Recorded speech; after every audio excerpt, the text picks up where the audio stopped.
Their questionnaire because due to an ownership change and a new permit was issued for that facility.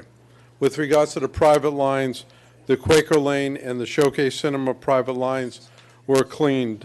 We found that the Quaker Lane line was found to be in poor condition, and the owner of the facility is hiring a new contractor to make those corrections. As far as the Showcase Cinema sewer line was found to be in general compliance and in good conditions. With regards to the food services industries that were inspected during the month of March, it was the Tavern on the Lake at Tyoke. There we found that the grease trap was in poor condition and a notice of violation was issued. We also issued new permits for McDonald's on Tyoke Avenue and Black Oak on Tyoke Avenue, and we reissued a permit for the Kentucky Fried Chicken, which is located on Quaker Lane in West Warwick. We reviewed plans for the Oak Street Health Center on 30 Quaker Lane, the Black Oak on Tyoke Avenue, and 300 Quaker Lane onto Cohesive Corners. All those plans were reviewed and those in compliance were sent a notice to proceed. As far as new connections, the police station, the Police and Health and Human Services building in Coventry is still under construction. The Coventry Plaza on Tyoke Avenue began construction, and Dr. George's facility has completed their upgrades this month. And that's all I have. Any questions for Jim? Thank you, Jim. Thank you. Financial update. Year-to-date operating and debt expenses for fiscal year 2019 as of March 31st totaled $6,538,690, which is 72% of the annual budget. Fiscal year 2019 sewer usage collections through March 31st totaled $5,155,987, which is 78% of the total bills. Fiscal year 2019 sewer assessment collections through March 31st totaled $383,026, which is 98% of the total billed. Cash and investments through March 31st totaled $3,196,307. Any questions for Christine? Thank you, Christine. New business, Auditor General's report. Mr. President, I'm going to make a request that for both item number 1, Auditor General's report, and number 2, public record request, that these both be tabled and added on to the Sewer Commission's agenda for May 7th, 2019. Both of the descriptions don't add enough specific information as it relates to both, but the Auditor General's report, the Sewer Commission would be able to review that prior to asking questions on May 7th, so I would respectfully request that both of those matters be tabled. Can you put it on the town council meeting? We don't have a sewer commission meeting. You can put it on the town council meeting, but just so everyone understands, number 2 on the new business is part and parcel of what I forwarded to you yesterday in an email, and that's also going to be part of a claim and litigation review for executive session on May 7th. So it all kind of, but I think it's appropriate to have that more specifically named, so the participant that's involved in that may want to come to the meeting and address the Sewer Commission. Make a motion to move it to the May 7th meeting? I'll second that. All in favor? Aye. Opposed? Ayes have it. Both been tabled. Sorry, Bert. Consent agenda, resolved that the consent agenda having been posted, all matters having been referred to proper departments and being disposed of, or awaiting recommendations, the same is hereby approved. Move resolution. Second. Moving second, any discussion? Hearing none, all in favor? Aye. Opposed? Ayes have it. Public comment? Anything from the council? I only have one thing. Bernie, Christine, if we can get the agenda a little quicker on Friday, possibly, so we have time to review it. We've been getting it on Tuesday afternoon, and it's unfortunate that, at 3 o'clock I get it, and I'm expected to have it all read and up to speed by 6 o'clock, and that's not gonna happen. Okay, take care of it. Friday afternoon, before the close of business, that'd be great if you can send it out. Sure. I'll let Kim know. And then the other 2 members of the council, they go to the sewer subcommittee meeting, so they know what's going on. The 3 of us, we only get the agendas when that time comes, so. That's all I have. Any public comment on sewer? Bert?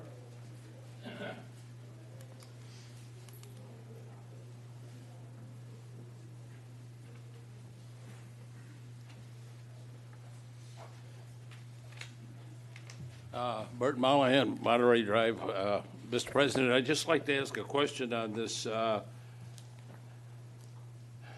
operation cost, 3-year average. And why such an increase in the sludge removal?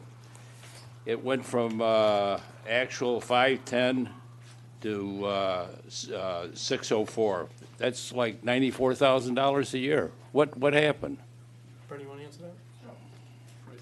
Can anybody answer that? Bernie's gonna answer that for you. Bernie? Just slide to the left. Where you want to go? Or to the right. Can I just look at that for a minute? Yeah, right there. That caught my eye right away.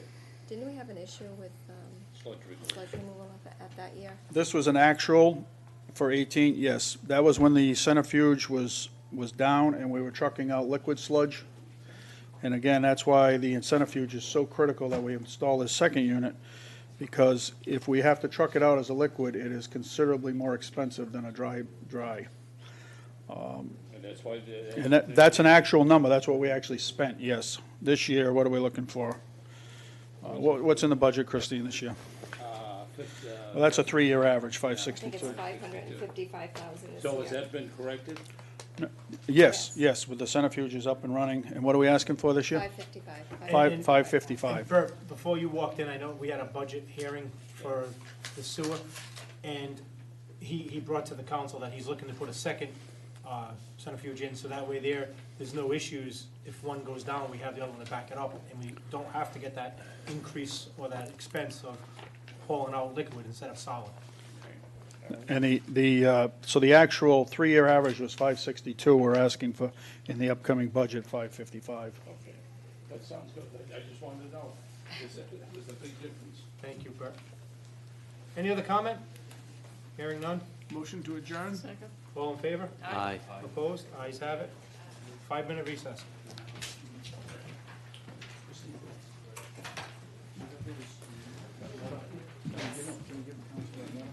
Jim did a response to the original, at the request of the source of.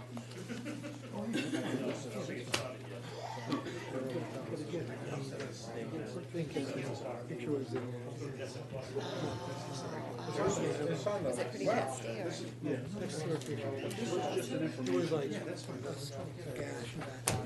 Did she have stitches? Oh, the litigant, yeah. So she was hurt. I just want to give the. Actually, it's actually, this is actually. Oh, all right, yeah, I heard you were.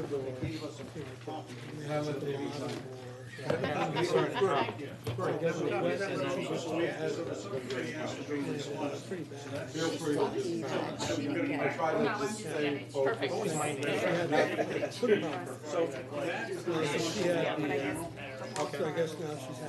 We'd like to submit, so we'll hold off. That's awful, that's awful, that's not good.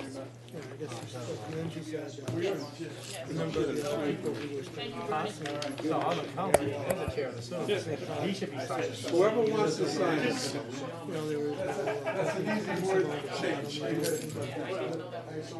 You have that, we'll put it on the next.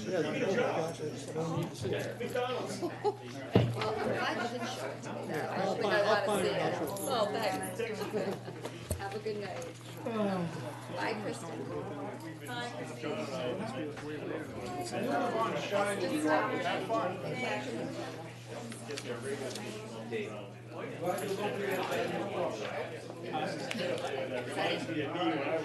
Nope, she got Mary Ann. Oh, I was gonna say you can email it. Or I'm on, yeah, I'll email it. All right, thank you. Good night. Good night, Christine.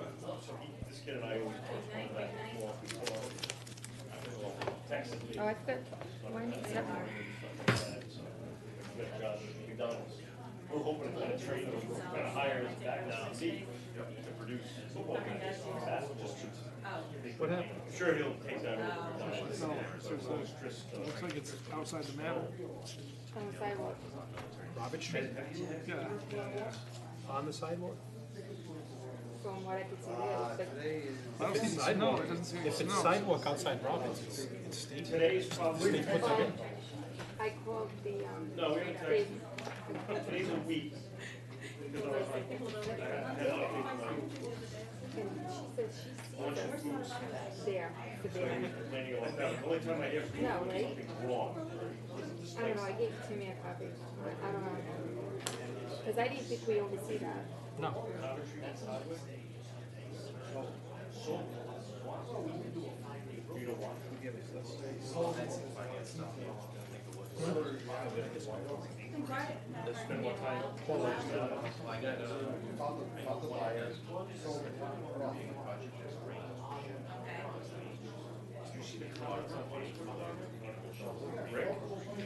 Did you see the other thing I gave you? Yeah, you swearing this officer in? Are you swearing this officer in? Two. Are you ready? Mary, that's on there. That fence up, so I put the fence go up.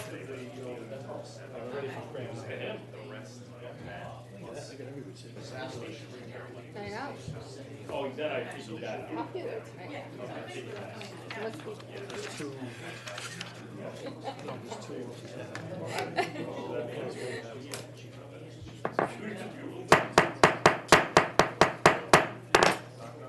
Meeting called to order. Today is Tuesday, April 23rd. It is now 7:08 PM. Town Council meeting in the Town Council Chambers, 1170 Main Street, West Warwick, Rhode Island. John, will you lead us in prayer? Yes.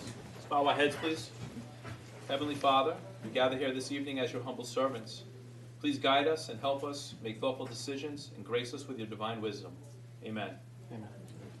Jay, release the pledge of allegiance. Pledge allegiance to the flag of the United States of America, to the republic for which it stands, one nation, under God, indivisible, with liberty and justice for all. Just before we start, I just want to point out, the cameras are not working. So people might be texting you or whatever saying cameras are not working, which I've received a few already. Until we get Granicus here or whoever to fix it, we will not have cameras until then. Councilman Licciardi? Here. Councilwoman Williamson? Here. Council Vice President D'Amico? Here. Councilman Messia? Here. Council President Goslin? Here. There is a quorum on record. Swearing in, ceremony for the police department. Chief? Good evening. Good evening. I'd like to recognize a couple of officers who were unable to make it to our promotional ceremony that we held a week and a half ago. One was away at, both actually were away at training. So I want to acknowledge their hard work and dedication tonight into their respective positions, and also obviously recognize their loved ones who are here to support them, because it is a difficult job that falls upon us to do some very odd and extraordinary things on a daily basis. And the men and women of the police department can't do that without the people that they go home to, or they can call on the phone, or who will give them a hug or a slap off the back of the head when it's appropriate. So first I'd like to call up Sergeant Robert Hazard.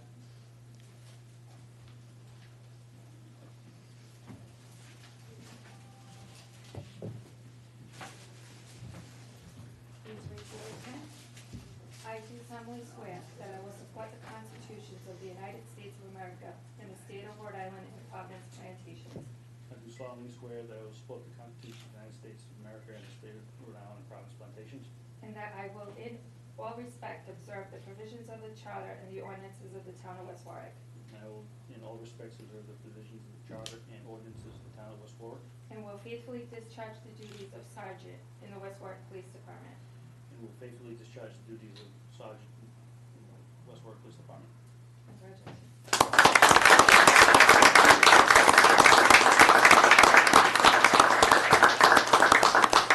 So Sergeant Hazard is a 7-year veteran of the West Warwick Police Department, currently assigned to the midnight to 8 shift.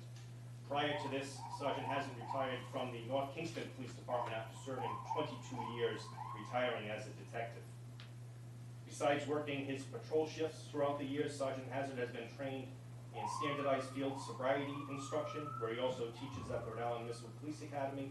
He has also been trained as a drug recognition expert and instructor, and currently teaches this not only in Rhode Island, but across jurisdictions throughout the country.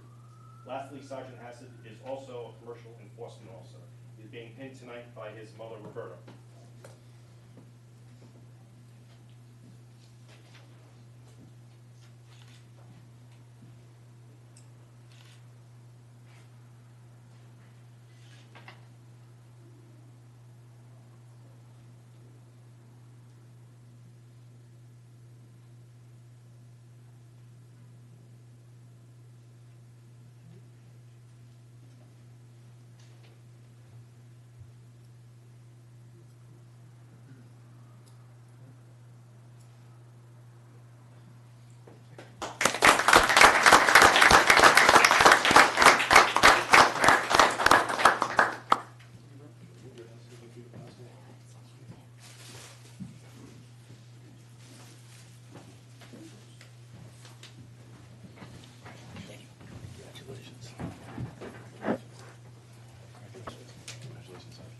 Congratulations.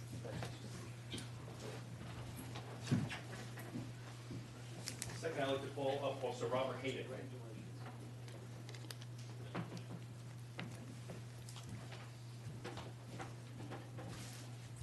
Please raise your right hand.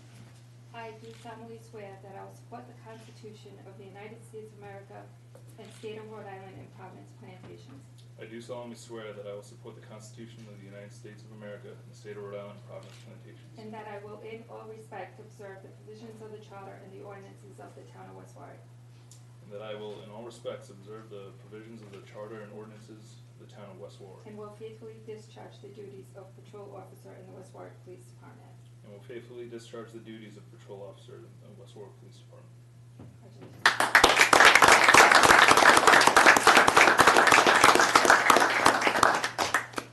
Officer Robert Hayden was hired in June of 2016, became a permanent patrol officer in December of 2017, but was on military orders during previous promotional ceremonies.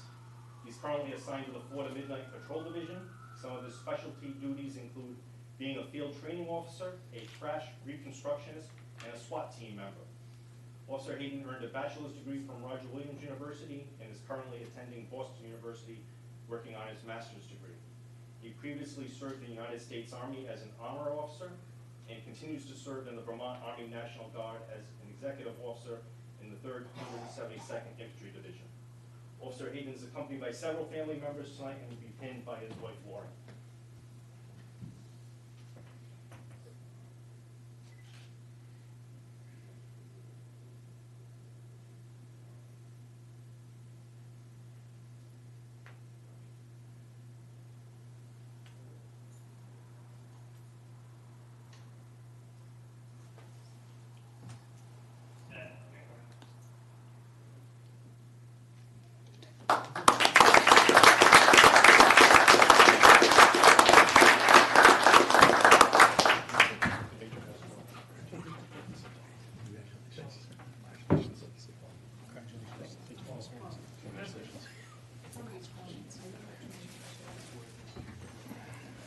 Thank you.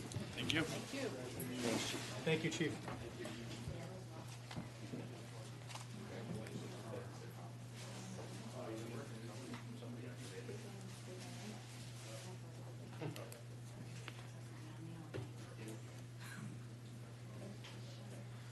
How was the chief watching? Who's watching? Chief Barrett says he can see the cameras. Working, yeah. Is it working? Working. It's facing the wrong way. It's not recording that. Yeah. Somebody's watching. Paula, Somebody's I'll watching. have to get the laptop. can you get the laptop? Because if the cameras are working, let's use them. Can you take a break? It'll take me a few minutes. Take a 2-minute recess.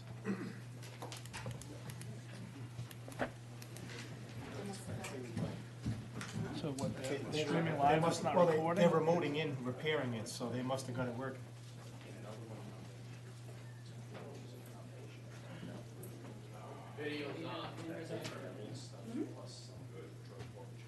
Okay. Yeah, Granicus is remoting in to work on it, so that's probably, they finally got it working.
Because they must have been doing it, you know how you saw it this afternoon, they were going in remotely? Yeah. See for how long. I got this.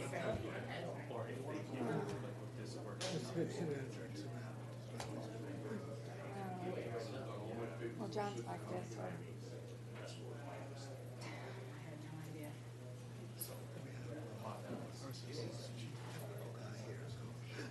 Yeah.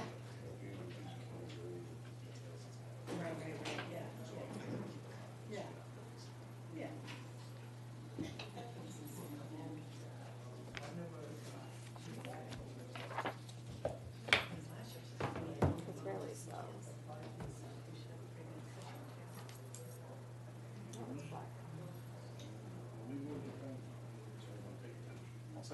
No, it's black.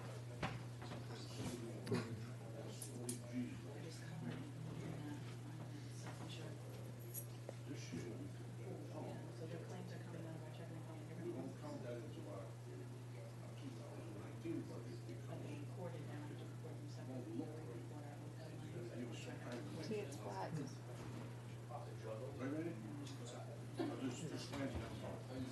Spinny thing, so It's not even spinning. It's not? No, it's like frozen.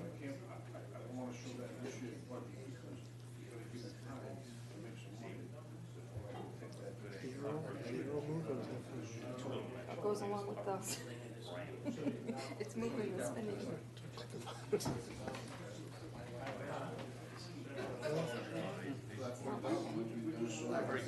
John, I got nothing over here. No, it's black. Oh wait, it's thinking. Don't go nowhere.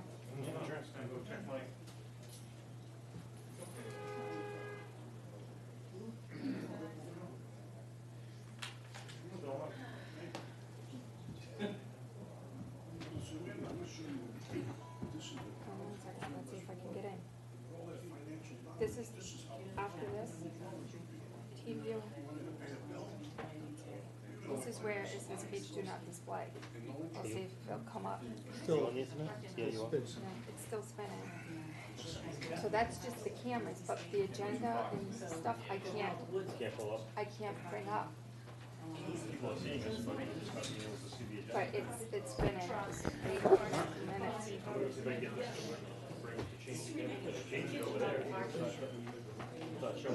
People are watching, so I'll just move forward. Yeah, it's spinning. All right, we'll This just, is where I get stuck because it doesn't bring up the agenda. as long, people can see us, that's all that matters. All right, we're back in session, thank you. Finance report, monthly finance report. Kristen? That's you. I went to sleep for a second. Okay. Good evening, counselors. Before you is the monthly finance report for March 2019. Current year tax collections to date total $49,905,062.53, which is 78.99% of the budget for current year taxes. Collections are ahead of where we would expect them to be, given we are 3 collection quarters in. Prior year tax collections to date total $1,021,117.65, which is equal to 60.7% of the budgeted amount. We are still expecting this to go higher as we're still in tax sale. Tax sale is May 9th. So hopefully that will meet the, I don't know if it'll meet the budgeted amount this year, but it will definitely increase before June 30th. Overall revenues are at 77.5%, which is higher than the expected amount at 9 months into the fiscal year. Overall expenditures are trending below target at 69.91%. As always, I provide department expenses by department and the detail. And does anyone have any questions? Any questions for Kristen? Thank you. Okay. Tax rate discussion. Okay. So I sent you yesterday afternoon some properties, some sample properties with changes in values and 2 scenarios, one with an even distribution of the tax rate reduction, and one with a staggered based on those buckets of properties and how they decreased. So I wanted to get some guidance from the council as to what direction, because I need to know to report to the state. I have to gather all this information, give it to the state. They have to approve the ads that need to go in for the financial town meeting. So in that, I need to do rates, and so I kind of need some guidance on what you would like me to do. Do you have a printed version of that? Because I do. Do you have a couple Yeah. of them, or? Please. Oh, okay. But I can, I can make copies. Actually, I was not able to print that. yeah, Yeah. for some reason it would not print. No. Kinda Th- small, This, yeah. this tablet's becoming much more difficult to use. So, We Some should of have the- a it tablet. should- I'm on a phone. it Some should of be the getting things- better after 3 Some of years, the things you but send I can print, and other things I can't. That's so weird. Yeah. Because I made sure I set the print area and everything on that one, so it would print nice.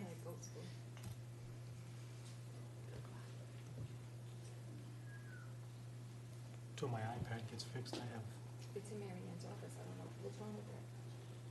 wasn't charging. She's been out ever since she was on a fake, look at it. Well, John's here, you can look at it. No, we're waiting for the charger, a new charger. I'll get a charge. I'll get a charger. We don't know if it's a charger or a state charge.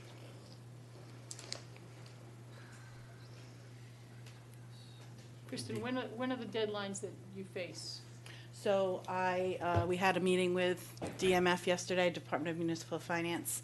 We had a conference call, and I told them I would get everything to them by April 29th, because they need a week to review it, review all the calculations, review the ad, because they dictate everything that goes in the paper. Thank you very much. So I need to have it to the paper. I would like it to go in the paper on May 10th, which is a Friday. That is 10 days before the financial town meeting. So I really need to get it to the paper by the 7th in the morning, the latest.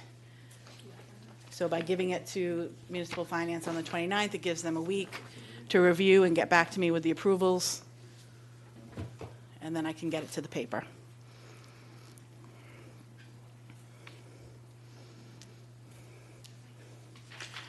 It's not gonna be set in stone. We can still tweak it as long as the levy remains the same, but I need some general guidance as to how you wanna handle. Sal, you have, somebody wanna grab that soda cup behind you?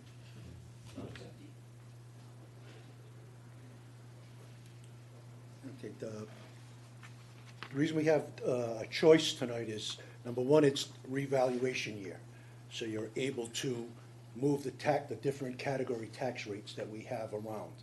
There is a maximum that any of the ones except for the residential one can be, I think it can only be 2 times the 1.5 to 2 times the residential rate, which I think we're below that except for the apartment rate.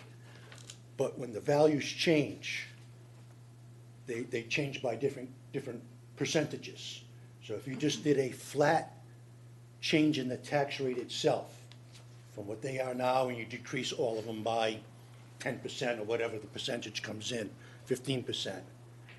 when you mean It- all, you mean All of the, everything? if you, all of the Residential, rates. commercial, Right, everything. if by you the change same all number. 5 rates by the same percentage, Okay. it's not really fair to all of the different classifications, because some classifications went up more than others did. So when you just use that straight percentage, it's gonna cost some of the categories more and some less than where their liability is right now. And if you look at the other scenario that we have, that almost keeps them at the same rate that we are now. So, Kristen, just so I know you gave this to us last council meeting. You have scenario 1 and scenario 2 here. Obviously, scenario 2 is the best scenario on this sheet that you gave us last week. Right. What scenario is that here? That's what I just wanna know. Was that scenario 1 or scenario 2? I just wanna make sure it didn't get swapped. Because like, my opinion, I like scenario 2 last time that you gave us. But this sheet here has different properties on it, and I wanna see what scenario 1 and So scenario 2. this was just a multi-family. Scenario 2 was, yeah, scenario 2 was the, Equal across the board, no, stagger. staggered. And you can see it right there. Number 1 was the equal. Okay. So it should have remained the same. So this is So they're scenario the same? 2 on this sheet, the So staggered. they're the same. Okay, I just wanna make sure. Did you use the same percentages or just staggered? I believe they're 17, 13, 4, no, it's a little off by a couple of, pretty much, yes. Off by Same percentages. 0.02. I mean, Can I ask you some questions, just? Sure. Just so I have the understanding of this. I'm not gonna mention any addresses on here or anything, but I'm gonna take the second residential, the residential property, On the first page? on the first page. Yep. So, if you have an appraised, and I'll mention the numbers, if you have an appraised value, the old was 144. Uh-huh. And you go up to 205. Yep. You're reducing the tax rate by $4, correct? Correct. But there's still an increase in the end, and this is what, when people call me, they're not looking at any of these numbers except what's coming out of my pocket, Right. what more is coming out this year. That's what people are saying. So, the difference between scenario 1 and scenario 2, there's still an increase of $800 for the Yes. year? Yes, And then scenario 2 is an increase of $700? correct. So hang on a minute, so we're looking at a house valued at 205. What happens if we increase and you have a house valued at 305? So It comes from a higher and older number, but what do those numbers do to that? It's all depending on the percentage of increase. Right. increase. And Okay. where they started at. Right. Okay. Everyone's going to see an increase this year because we're increasing the levy, Right. number one. Correct. So Yep. everyone will have an increase, as opposed to if it was just flat. So if you're going from 144 to 205, this year increase would be, say, 801. Mhm. here. If you were going from 200 to 205, Then then your you're- increase is only gonna go up by that margin. Yes. Okay. Yeah. So if you take a look at the last page, the top one, she has here, that address, either way sees a decrease, but if you look at the staggered, it's a substantial amount of decrease. But on the same note, the one below it is under the staggered, and they're seeing a decent sized increase, but if you look at the equal increase at a $2,100 increase versus the $750 increase. So, and if you look, every address is different. like, Yeah. As far as, like you said, the percentage of valuation. When it says code 3, that's 3 families or above, and vice versa, 4, 5, 6, 7. That's a little confusing. Code, So we have all code these 3 different is codes. apartments. So code 3 is an apartment, Yes. okay, but then underneath, But it means the apartment. residential, there's like, code 4, 5, 6, 24, 14, 90. Those are all commercial, Those are just commercial. just commercial. And so when it says even though it says residential, and there, next to it, where the codes are, you're telling me it's commercial, even though it says residential next to it? I don't understand that. These are the codes this is how we report it to the Department of Municipal Finance. So this is how it's coded to them. I'm assuming it says residential. Are these in a residential I don't- area? No, I don't know why it says residential, but. That But they're first one, I commercial looked at properties. the first one, it's an apartment building. Okay. I actually looked So- at that. Okay, so like the last section where it says residential, and then code 40, 50, 30. Those are two multifamilies. Is that like, 3, more 4, than, 5. more than 2? 2 non-owner occupied, 3, 4, and 5s. 3, 4, and 5s. Or which one, or the third one down? The last page. 30 is a 3, 40 is a 4, 50 is a 5. Okay. 27 is owner occupied, 02 is non-owner occupied. Which is up there. Yeah. No, owner, this is owner occupied, never mind. So,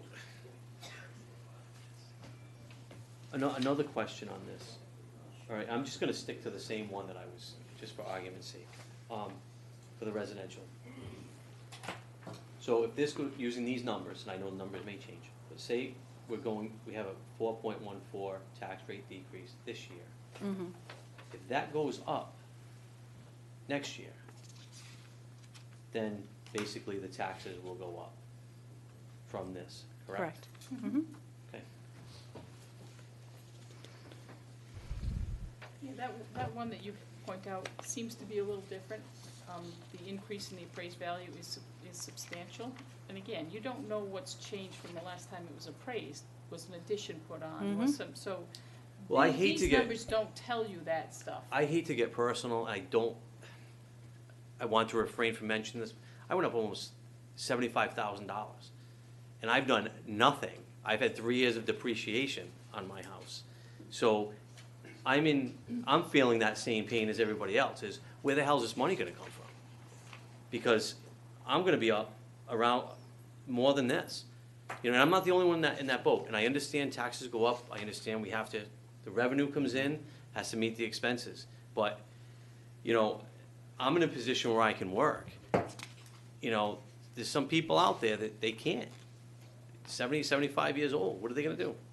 You know, and this is a hell of an increase for them. You know, if you're on Social Security, you're on a fixed income.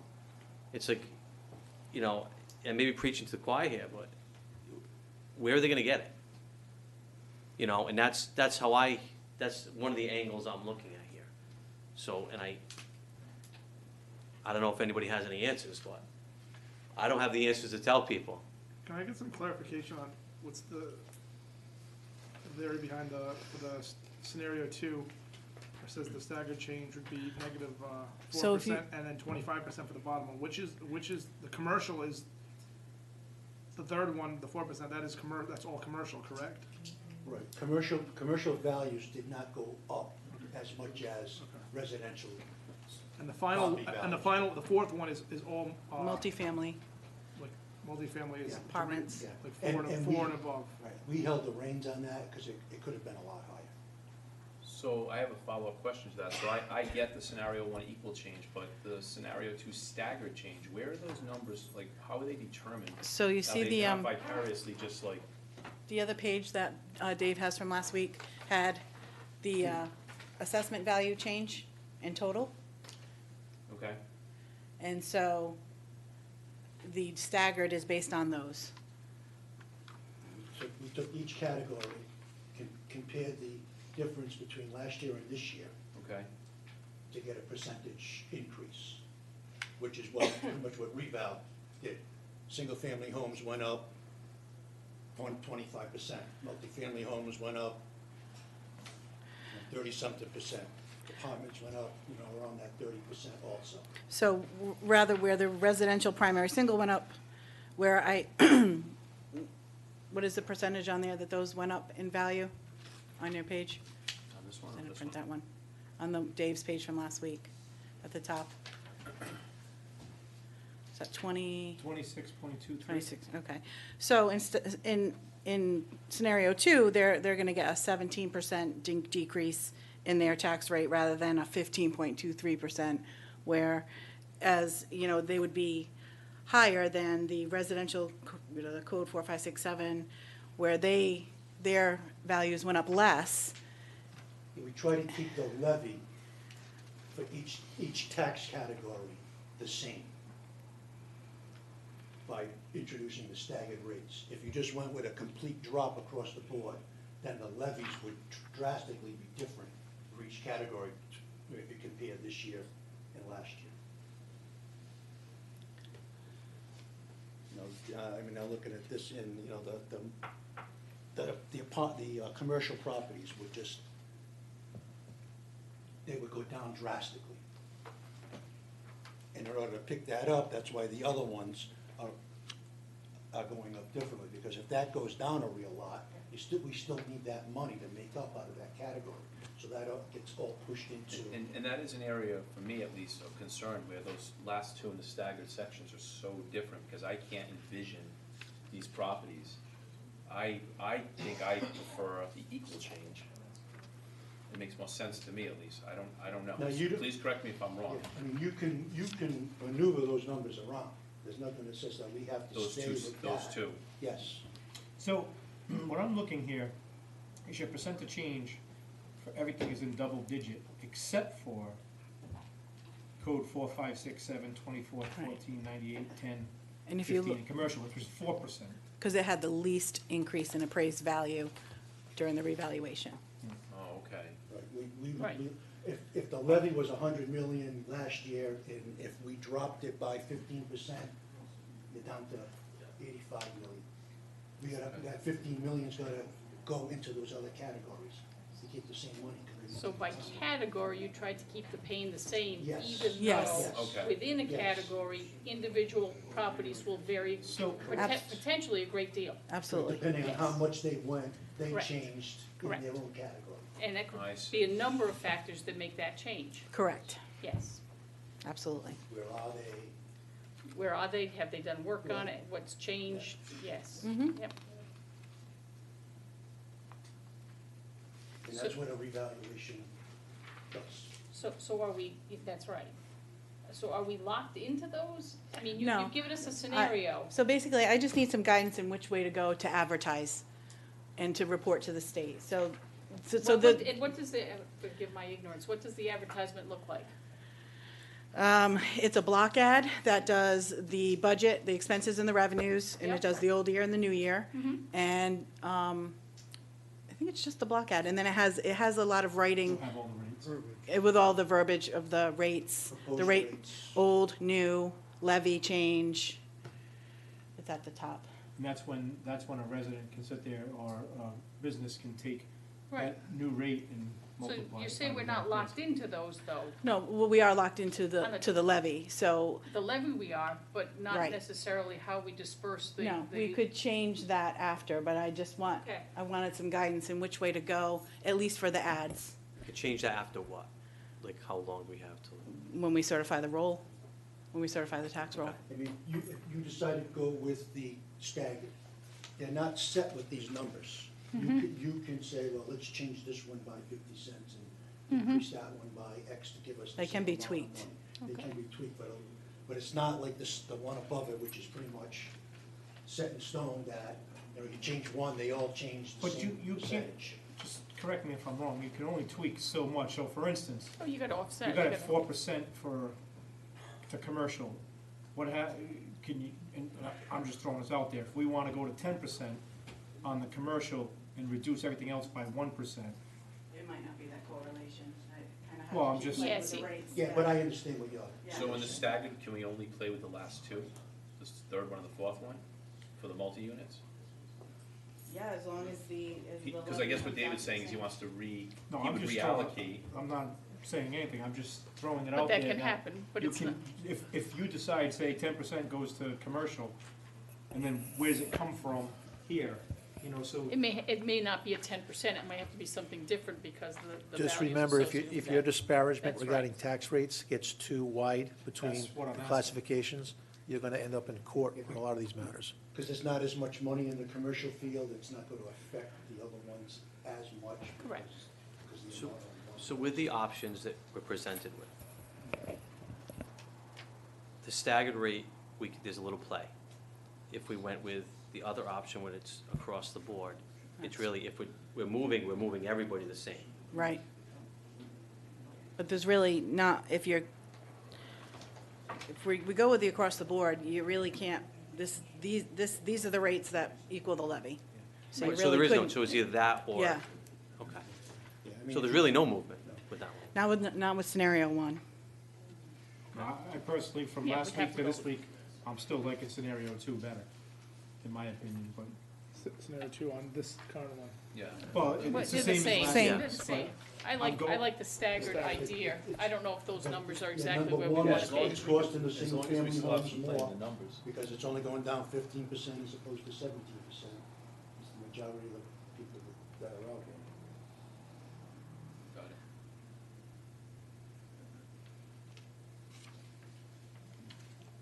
I mean, what's the council's liking?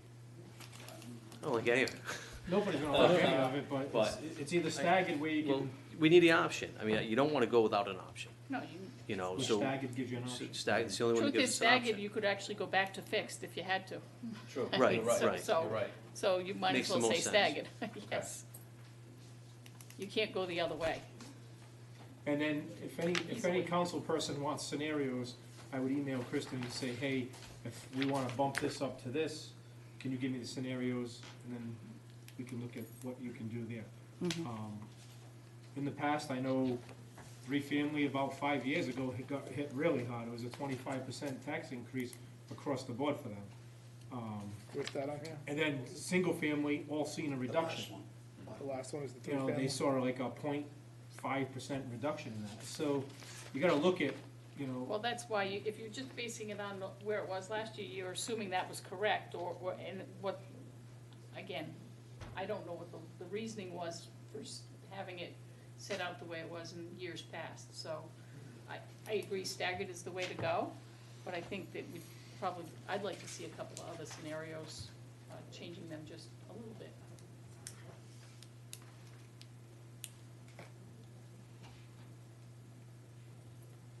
it's amazing, because even if you look at scenario one and some, it's, Some it's totally, yeah, it's different. I mean, It doesn't say on here though, like, for some of them, whether it's a single family, you know, for this one, I won't say the, it's on Crawford, I don't need to say the number, but like, it doesn't say, like, if it's a single family or if it's a it's up on multifamily. top, it It's says the codes code at the 40, top. 50, Oh, okay, 30. okay, all It's right. under It's the in the same staple. code. I see, all right.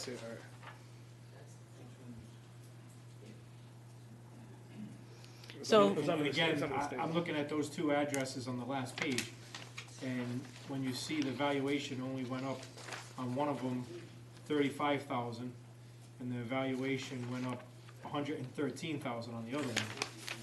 What was the percentage? 35,000, was it from 100 to 135? 10.31 and 43.14 was the percentage. And if you look at scenario two, going up 43%, you're looking at $751 a year on Right. scenario two. If you go scenario one, you're looking at $2177 a year. I mean, and then you look at scenario one on the first one, and scenario two, either way is a reduction in their taxes. So it's kind of, it's how the luck of the draw went with your appraisal, I guess, Mm-hmm. unfortunately. I mean, I know Which is what the a last reval eval, does. the last eval, I went from 4,800 in taxes to 6,800 in taxes, based upon the eval. I mean, so, So they might not have readjusted the rates the last time they did the reval. It might have just went across the board, and that's why it was, I don't know, I wasn't here. I- Yeah. Sal, how many people actually went and talked to, the people that did the reval? A little over 300.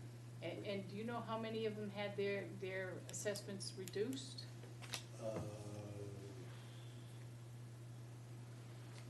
Less than two. So, yeah, I think it was like 80-ish, 80 and 90-ish, yeah. how many are still appealing? Won't know until It's after all the done, bills go out. yeah. Yeah, So, once this is done, people have come in and asked, and we don't accept the appeals now until everything's certified. so I assume your office will be quite busy. I don't know. It all depends on what happens with the tax file. $100, you know, $10 a month, something like that, is that? Well, depends who you Well, are. yeah, it's all relative. Actually, could we get that kind of information, so by category? So how many people are in what kind of range increase? Would that be terribly difficult to do? No, I can do that. That way we know, I mean, these are very different answers, Mm-hmm. the scenarios you've given us. So if we could know that, you know, in the residential primary single-family home, that, What are the ranges that you want to see divvied up? well, I mean, I don't know, something that's Like- reasonable. 0 to 25, 25 to 50? Well, no, I'm talking about tax dollar increase. So say Based on- 100, 500? Yes, Yeah. So then we would have to pick a rate. So you Well, would want it but based on this- scenario two? Based on your scenario that Okay. you've done. Yep. Yes. No, that's a problem. That would give us an idea as to what we're talking about. Again, Right, so- some of these might be outliers. I'm trying to ask, scenario one, scenario two. Two. Two. Okay. Two's the way to go. Okay. So I will do that, and I will also, but I can proceed with starting to update all the documents for the state. at Did I least, but- send out the dashboard that I received to you? I have a Excel spreadsheet that the revaluation company designed that has all of the sales information, that has the whole town.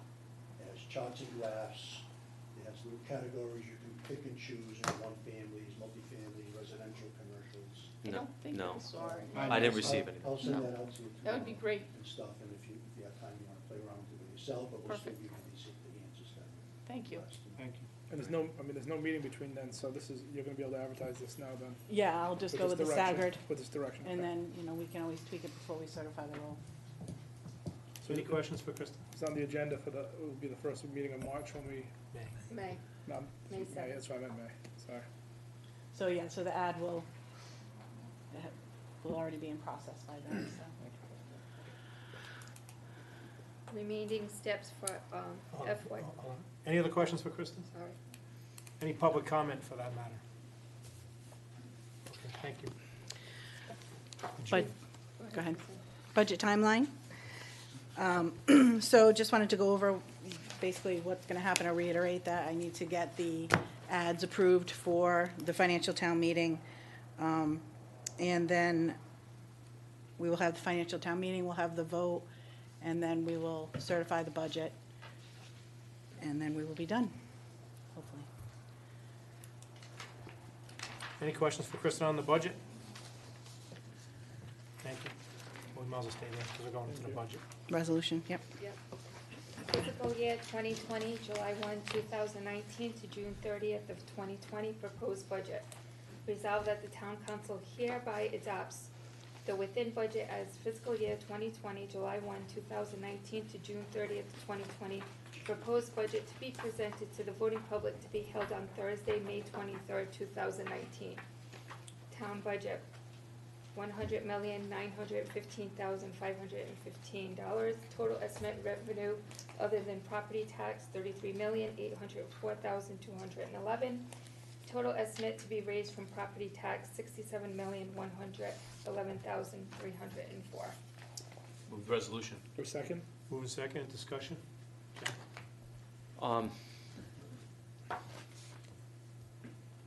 Yes, for discussion. I mean, I think there's things, I've looked at this budget over and over and over again and tried to come up with, look at it from different angles. I don't agree with cutting the 500 here and 1,000 there, cutting paper for the clerk's office, that kind of stuff. But I do think there's some things that we can look at. I know it's our third meeting, but I personally, for what it's worth, which is probably nothing, but I don't agree with the $30,000 in overtime for Parks and Recreation. I didn't agree with 60 last year, and now it's put at 30. I've never seen it before. I think we should allot some type of a cushion for it if this is a special project. I did speak with the director today regarding it. I'd like to drop $20,000 off that, and they should be able to live within that budget. I mentioned before, HR, I think we should go at least another year and observe and go with a part-time position as director. I'm not for the library increases. No, it's nothing against the library, but we're still in negotiations, so I don't see how we give one department an increase without knowing what other departments are going to get. And I also, with the capital budget, the $15,000 for a mower for DPW,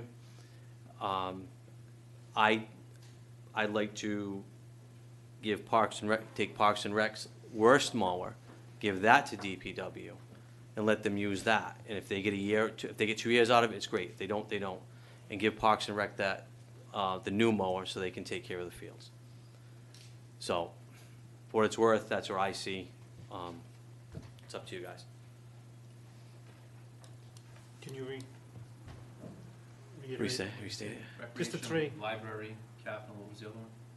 First, it's recreation. 20 out HR. of, 20 out of Parks and Rec. Yeah. Overtime. Yeah. The overtime.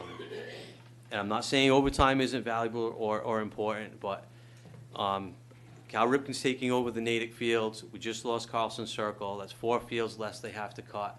And I don't understand why the fields weren't ready in April for games, and they have to be done on a Saturday afternoon, and you have 120 man-hours to do it Monday through Friday to get fields ready. So, and there's other issues I won't bring up because I don't want to embarrass people, but I just think what I saw at Natick was neglect in March, and I don't know, not to put you on the spot, you saw what you saw over there too. I mean, that's winter projects, so, there's a lot of questions I have, but to give another 30 grand in overtime, I don't see it. All right, so rec down to 10,000.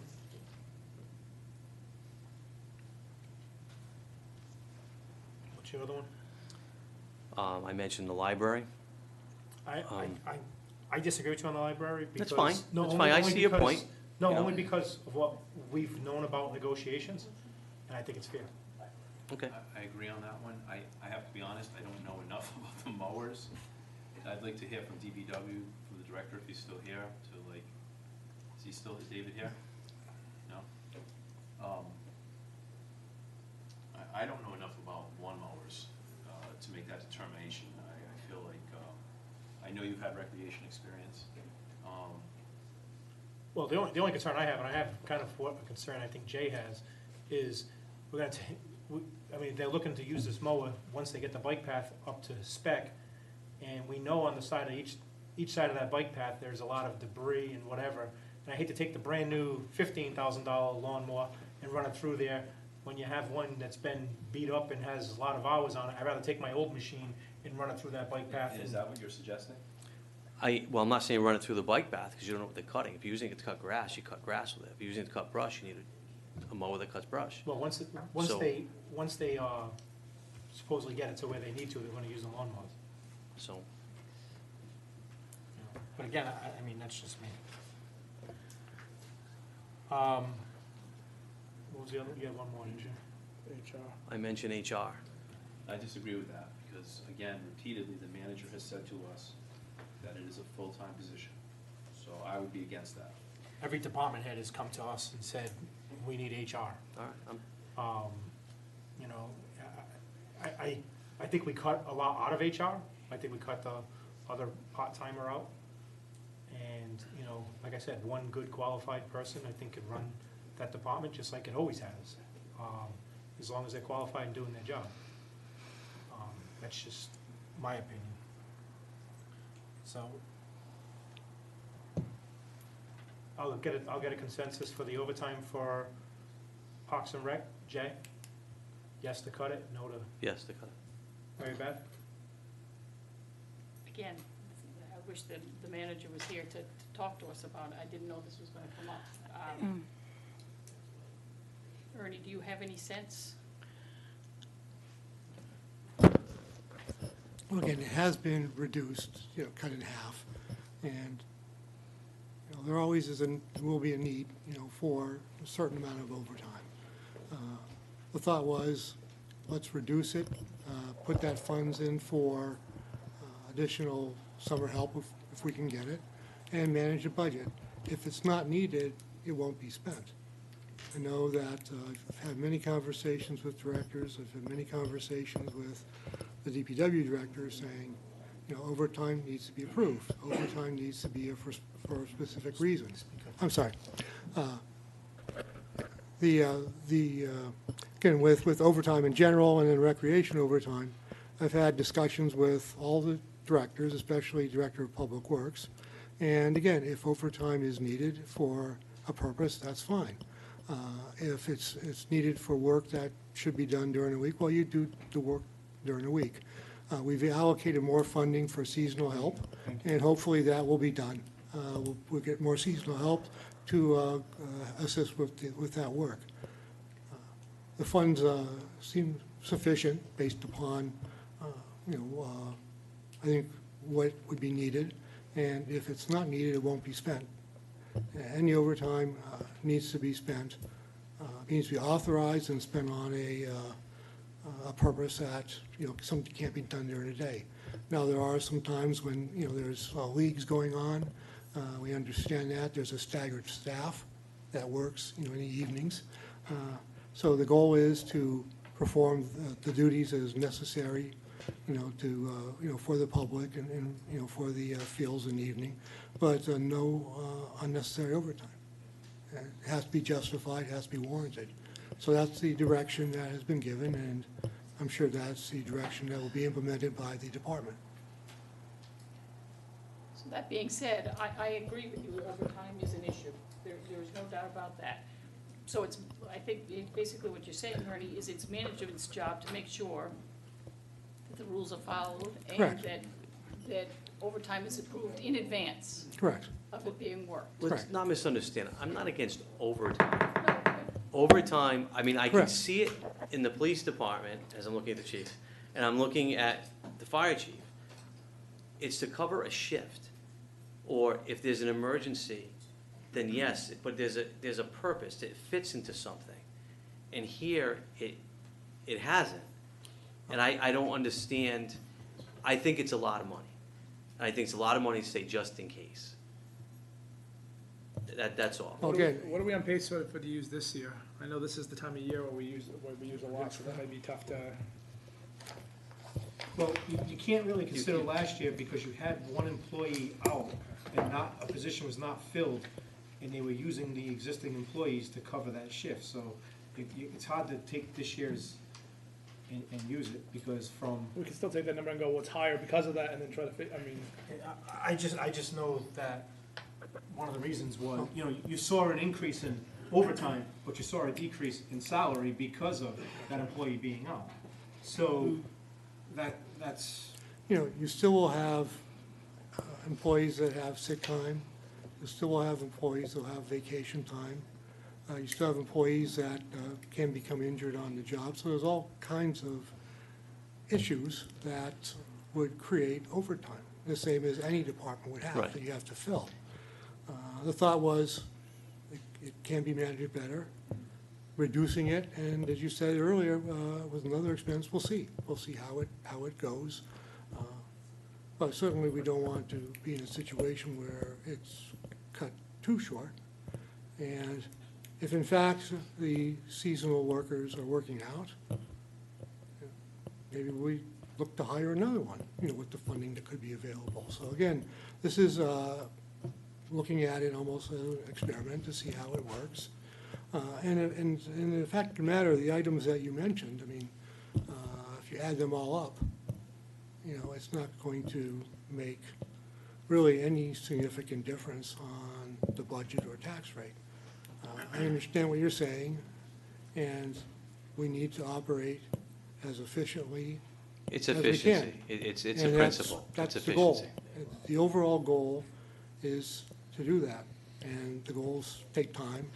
We work on, restrictions we have, and we always are looking to do things better. And that's the direction, and I think that's the goal, and, it's my belief that that is and will occur. So the report you gave us is through March, is that correct, Kristen? Yes. So we had budgeted for this year $55,000, and you, I have it projected right now at 45 for at year end. 45, Yep. but we've used 28,833 As of through March, March. yeah. March 31st. And So being we've now used that it's spring. 52%. But we saved some, I'm sure, because the winter was a little milder than, Right. well, that's Parks and Well, Recs. No, Yeah, no, that's February- DPW. Well, they still plow the Civic Center, they plow Flat Top. That's DPW though. Yeah. No, Parks the Parks and Rec Parks plows. and Rec does that, Okay, Parks and okay. Rec plows the bike path. Town hall. Okay. So some of that overtime is due to Mother Nature also. So I do agree that it needs to be watched. I trust that the town manager is making sure that the department heads are indeed approving it. So given the fact we've cut it from 55 to 30, I am comfortable with leaving it there for this year. Okay. I mean, I agree with Jay, but if we need it, we're gonna still have to take it anyway. Or maybe somewhere in between. What's the amount for that lawnmower? Jay, what's the amount for the lawnmower? Well, it's not that he wants to cut the lawnmower, the lawnmower's just gonna go to a different department. That's something we can talk about later, the budget still stays the same. Right. Yeah. Yeah, you want. He wants to No, cut you it. said you wanted to cut the lawnmower. You said you correct? wanted to I cut the wanted to lawnmower out of cut- one You wanna department, take- put it in another department. No. No, he wants to take the one We- from one and. What was put that- mentioned at the last meeting was $9,000 for mower for Parks and Rec, and $15,000 for mower for DPW. Correct? Correct? Yes. Okay. Yes, I believe that's right. I'm looking to cut the $15,000 mower for DPW and give the third mower, which is the worst mower for Parks and Rec, to the DPW, who I assume, I believe, cut less grass than Parks and Rec does. So it's a savings of $15,000. No, That's if a what it mower, is. if a mower goes down in Parks and Rec, they're gonna have somebody. You have a brand-new mower still. And you're not, No, I'm saying, you're gonna go down, right now, they have 3 mowers, yeah, right? One's gonna be decommissioned or whatever it may, they're gonna bring in a brand new, mhm. correct? So, at that point, your third one has always been a backup, because obviously maintenance happens. You send it to Kent County Lawnmower, they do the maintenance on it, they take the machine for 3 days. If they don't have a backup machine, what are they doing for 3 days of cutting grass? They You have only to. got one lawnmower, 2 guys. They have to. I'm They have saying 3 if right now. One goes down, but you wanna take that third one and give it to another department. Right. What happens if one of those 2 go You down? borrow it. I mean, it's not like you're going out of state here, you know, you're going You 10 know how minutes that- away to But you know borrow how it. that goes, that's how come we're bickering about a camera. We said borrow it from borrow it from whoever, borrow from the sewer department. But that's Well, that never- managed. That never happened. But that, You know, I'm just saying, you I'm know just what saying- borrowing's like around here, if DPW is doing it that day. Like the cameras with the DPW. Yeah, if the DPW is doing, All right. Jay, I'm not listen, bickering about it. we're gonna I'm just disagree saying. on this. You No, know, I don't cut it. feel right on a lot of things. This I feel right on, but it's your call. So, I'm I just don't wanna asking. belabor the point anymore. so. I'm not the department head, I'm just asking, if a mower goes down and DPW is using it to do the bike path, we have 2 Parks and Rec guys with 1 mower, are they gonna ride piggyback? I'm just asking. I'm not gonna go there, Dave, but I think it could work. That's all. Bert? I was just pricing out lawnmowers over at Lowe's and, Bert, don't compare those to industrial lawnmowers, they're totally different in pricing. well, these are John Deere's, It's totally different lawnmower. you know, and the highest price was, the 42 incher was $3,900. It's Why wouldn't that be good enough? it's a good question we can ask, but I can tell you right now, industrial lawnmower versus a John Deere Home Depot is totally different. How long does it take to cut the bike path? We don't know. I can't answer that for you, Pete. This has to be a tractor, right? I mean, a big tractor for 15,000? Why do they have to have that? Again, we don't have the department head here. He was here, he left.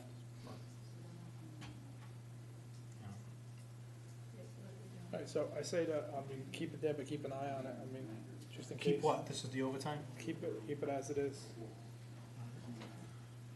Lawnmower? Jay? Cut it? I'm for cutting, yes. Mary Beth? I don't have enough information, so I can't change what we, I feel uncomfortable. I did have people talk to me about getting a different kind of mower, something that's more of a utility vehicle, but again, not knowing enough about it and not having Dave Picosa here I would feel uncomfortable doing that. John? I agree. I can't make a change without asking more questions. Jay? Keep it. What was the other one? Dave, what's your vote? I No? stuck with, this, to be honest with you, we had 3, 4, 5 meetings, and this could have been brought up when every department head was here at the very last public hearing, and now it's being brought up tonight, so it's a little tougher because not everybody's here to answer those questions. When people were here to answer those questions, We asked those questions, and now it's here to be. Well, I didn't have all those questions then. I went, I looked at the budget again, like I just said, with a different angle, and this is what I came up with. And we're in a public meeting, and this is why I'm bringing it up. If you don't wanna do it, don't do it. Well, I could say it this way, if the budget's voted no, there'll be a lot more than those lawnmowers to be cut. I mean, plain and simple. I mean, right now, you're talking $75,000 out of the budget. What does that do to, you're still at 4%. You're at 3.99%. But I'm not looking at this as a No, I financial understand that, anymore. You know, I'm looking at it as efficiency. I mean, I could say a lot more about it, I'm not going to. You know, but it is what it is. So, and if it's voted in, if it gets voted down, then I we believe- work accordingly, that's all. I believe you're right, there are a lot of efficiencies that we can gain in many areas, there's no doubt about that. But making a change without having a manager here to defend or Well, efficiencies can be changed through contractual agreements, and we're in contractual negotiations right now. I mean, I've said that to you guys publicly and privately, that, you know, if you're gonna make changes, make them through the contract, because that's how you're gonna get efficiencies. You know, and I think every department head came and defended their contract or discussed us with their contract and what changes should and shouldn't be made. I mean, am I correct on that? I mean, and if we don't get those changes, you're never gonna get the efficiencies.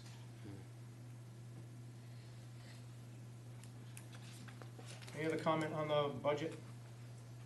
Any public comment on the budget?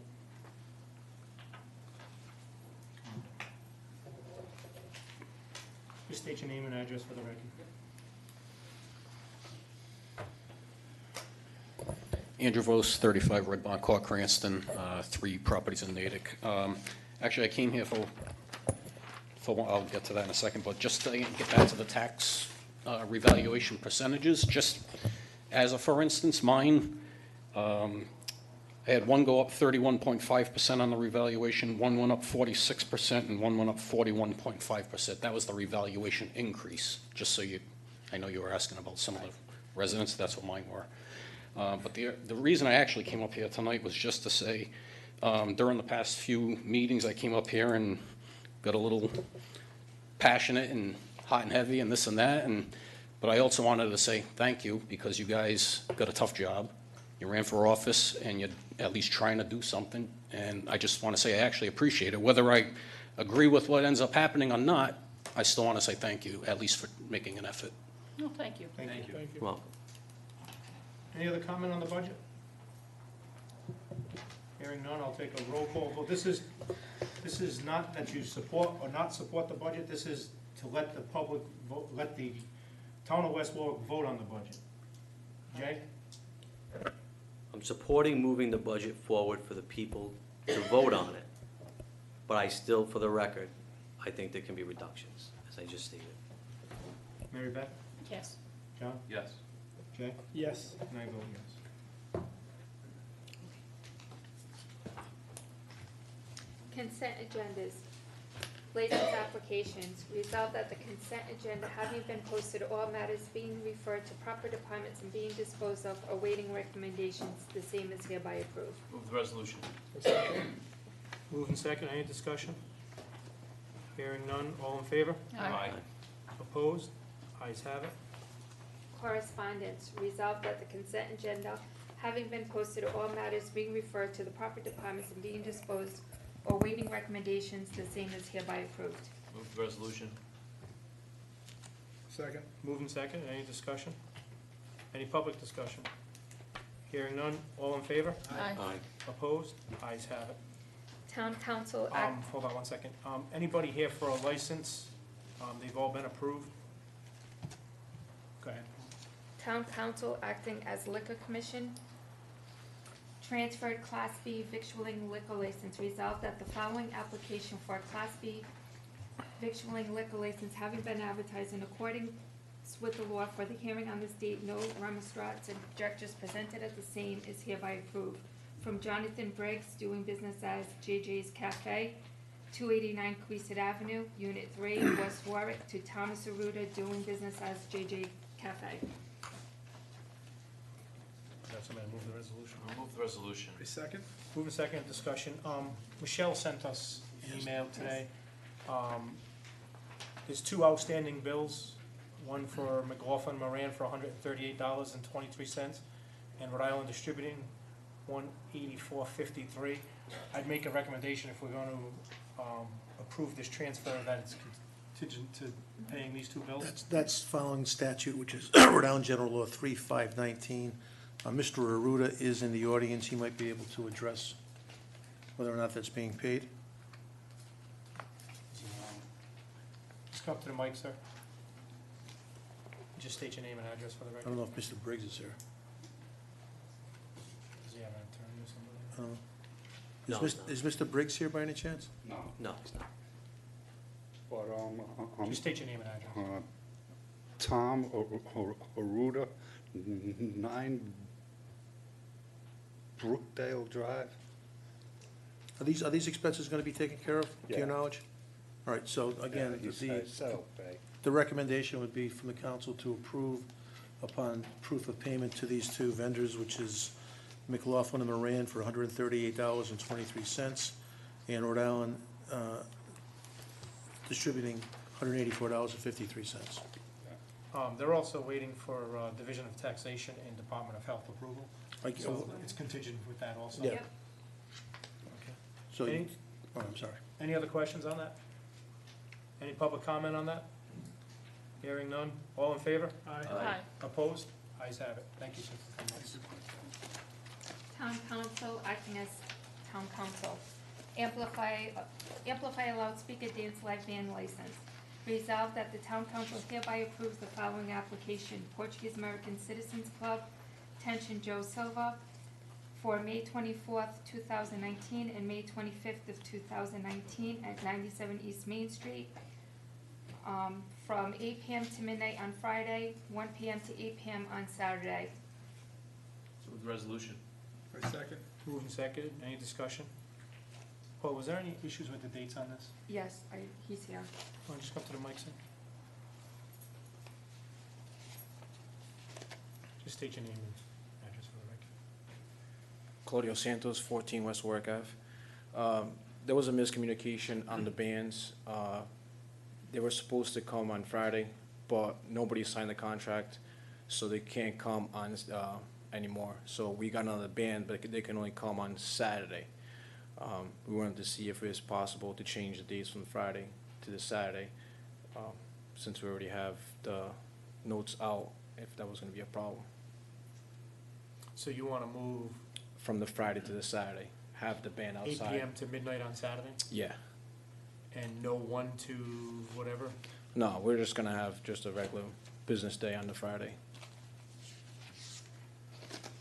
Anybody have any concerns with that? Any remonstrators here? Remonstrators? Remonstrance. Remonstrance? Remonstrance.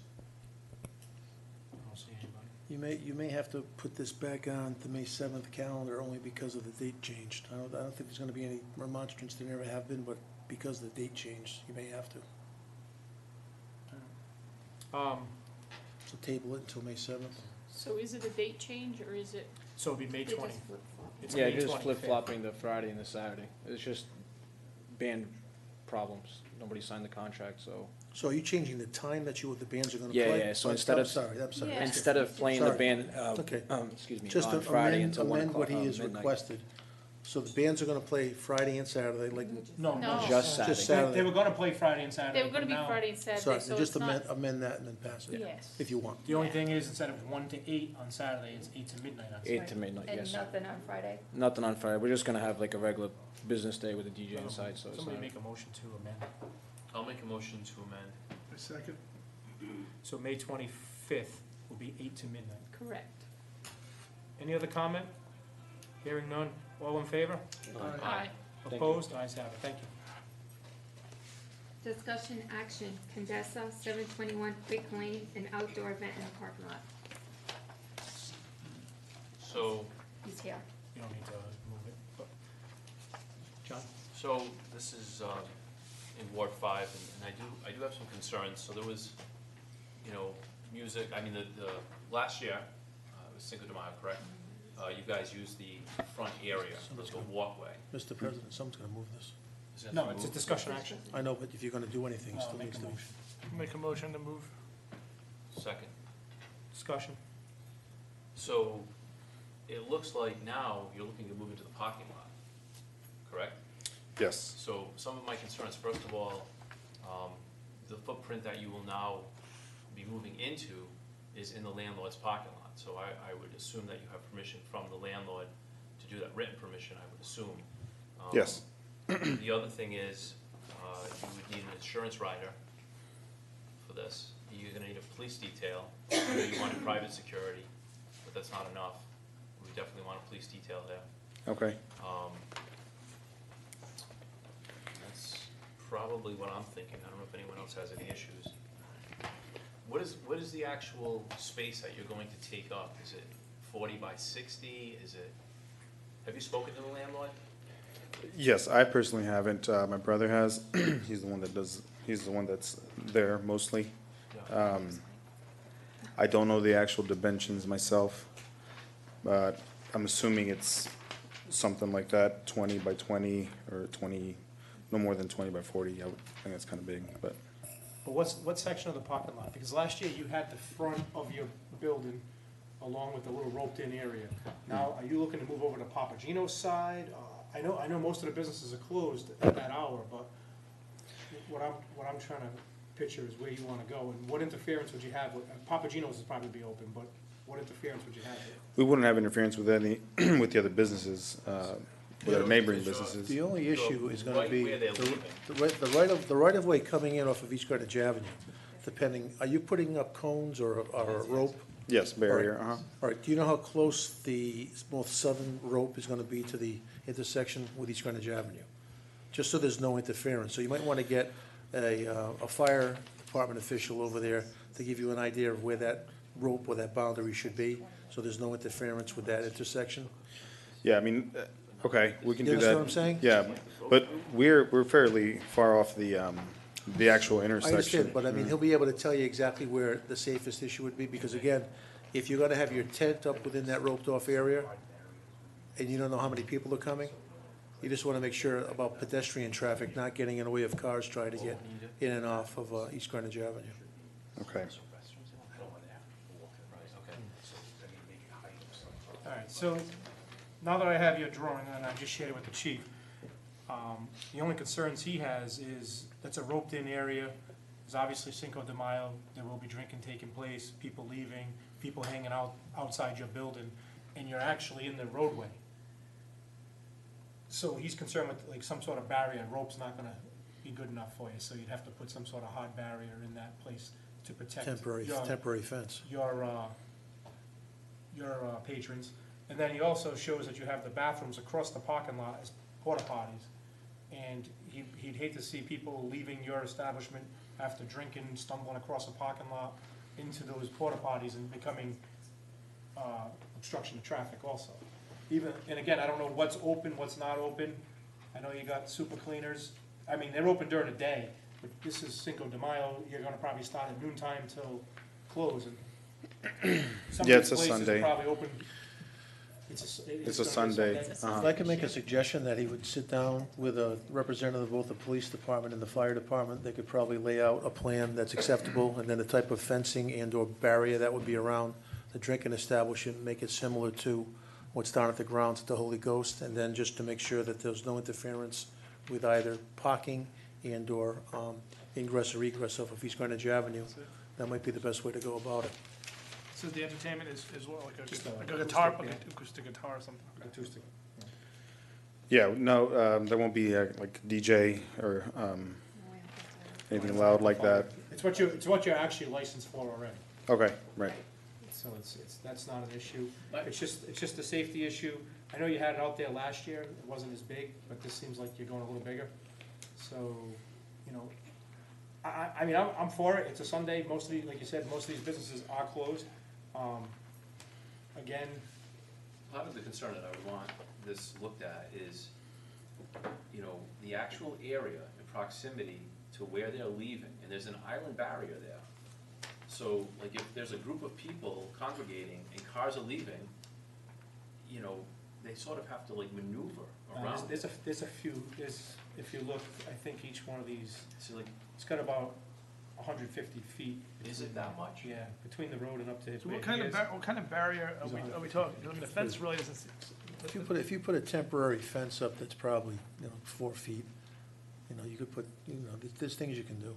As far as the bathroom, is that like a necessity with the bathroom being, I guess it depends. Well, there is a bathroom inside. It's not like a place where there's not a bathroom to be used. That's why I'm. Well, I'm assuming you don't know what the number of people that are gonna be attending, correct? How many attended last year?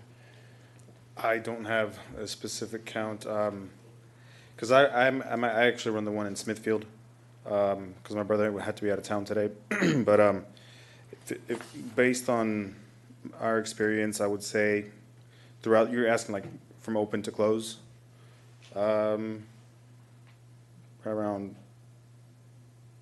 500 people or so. But not all at once throughout the day. I mean, Yeah. more per, at any given time to figure out how many people are there, how many people are gonna be using the restrooms. Did you need restrooms last year, and portable restrooms, and if you did? I don't think we had Okay. They were those only on, last they were year. only on his sidewalk On the last sidewalk, year, so okay. he was expanding into the parking lot. Obviously, last year was a Well, they were success. they were in the parking lot by about Yeah, 10 feet. yeah. But I Yes, think it's it's- one of those things where, because I drove in during the day to see it, and it was contained and everybody, it was well behaved. But I think it probably caught on, and you probably will get more people this year, and I can understand why you want to come into the parking lot. We just want to make sure it's safe. Right. Now, this is Cinco de Mayo, so we have to do something before he has to get My together. only concern would be the bathrooms. I think that could be an issue going to the Papagenos. Other than that, I don't have a problem with that. I think you can make your approval contingent Contingent upon on- the insurance rider, Yep. written authority from the owner of the parking lot. The fact that he's going to seek assistance from Police the and police fire. department and fire, Okay. that he has a uniform Creating hot police, barriers. has a uniform police officer there, and then the only issue about where the appropriate place for the porta johns would be. I think you guys Again, can I work think it's that out, contingent to police and fire approval and go from there. and just do it contingent upon that. Any other questions? Any public comment? Hearing none, all in favor? Aye. Aye. Opposed? Ayes have it. Thank you. Thank you. Thank you.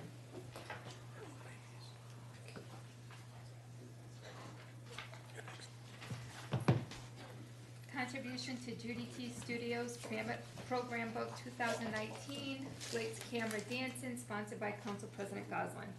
Again, we got this request from Judy T. We get it almost yearly to be advertised in her dance book. Does anybody have an issue with donating $100 and advertising the council picture in the Judy T's dance? Yeah, it didn't say in there how much, but it's $100. $100. Yeah. Yeah, it's on the document. This is actually the. Yeah, that's attached, right? Yeah, it is attached, but. No, just the letter, the document itself is not. Yep. That's okay. Full page, which, Yeah. yeah, picture, $100. Yep. Yeah. No problem. Any other comment? Hearing none, all in favor? Aye. Opposed? Ayes have it.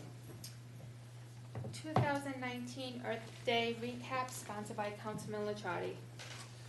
I'd just like to say I was proud to take part in the Earth Day festivities of picking up trash here in West Warwick on April 13th. It was a rainy day, but not many people came out. Barbara Tabak does an enormous amount of work for this. Tides Family Services came out and they cleaned the surrounding area of their Arctic location. Myself and 5 others cleaned the fishing pier in the Crompton Playground area. It's just, we cleaned it last year. It's a little disheartening to find almost as much as you did the year before. I personally, if I didn't pick up 40 nip bottles, and that was just me, most of them floating around the pier in the river.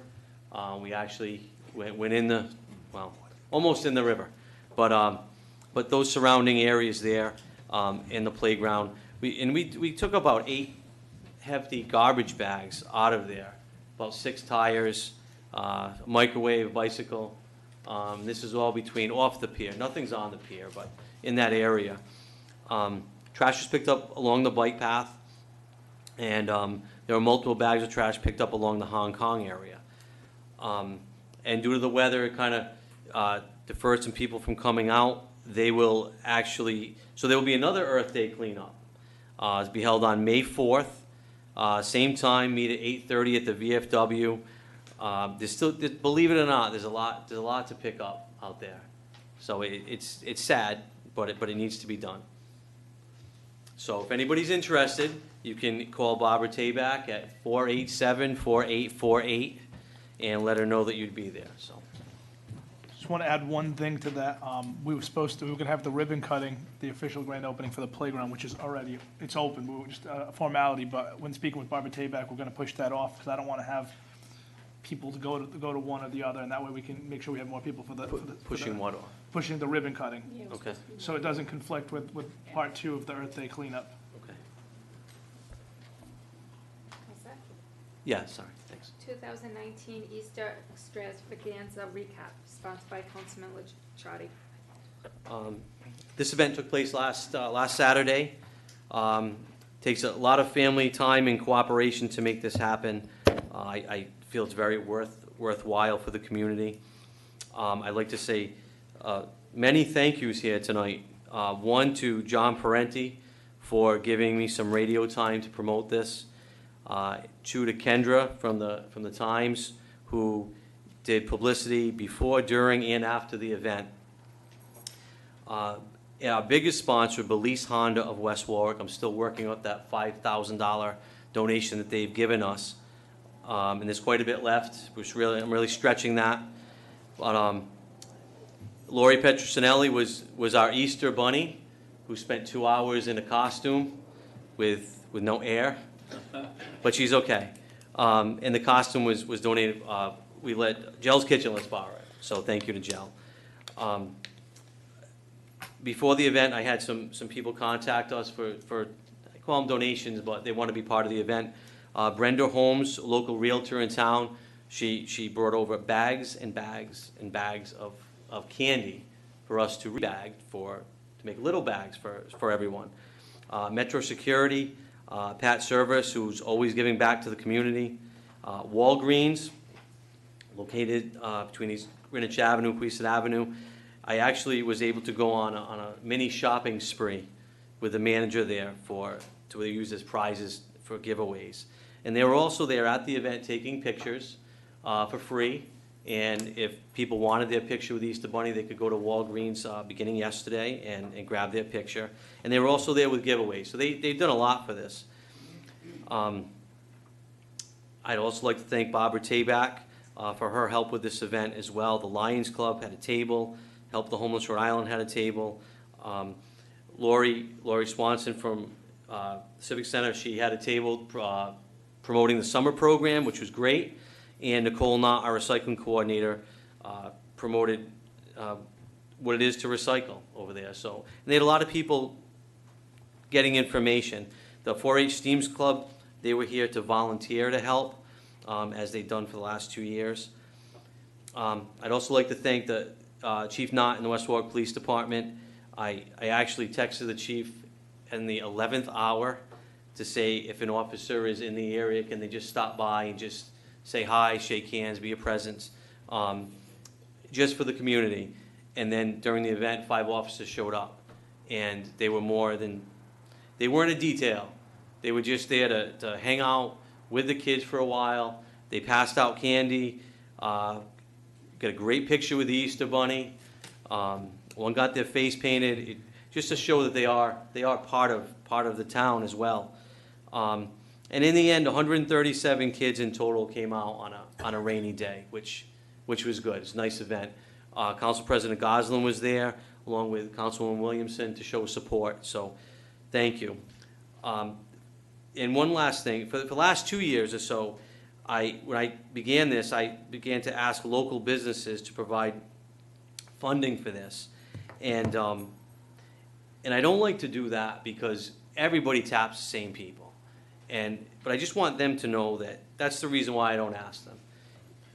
Because they're always giving, and they feel bad when you don't give. So I do appreciate everyone that's given in the past for this, and and it's great, but we're gonna still play off this grant, this donation we have from Belize. So, again, thank you very much.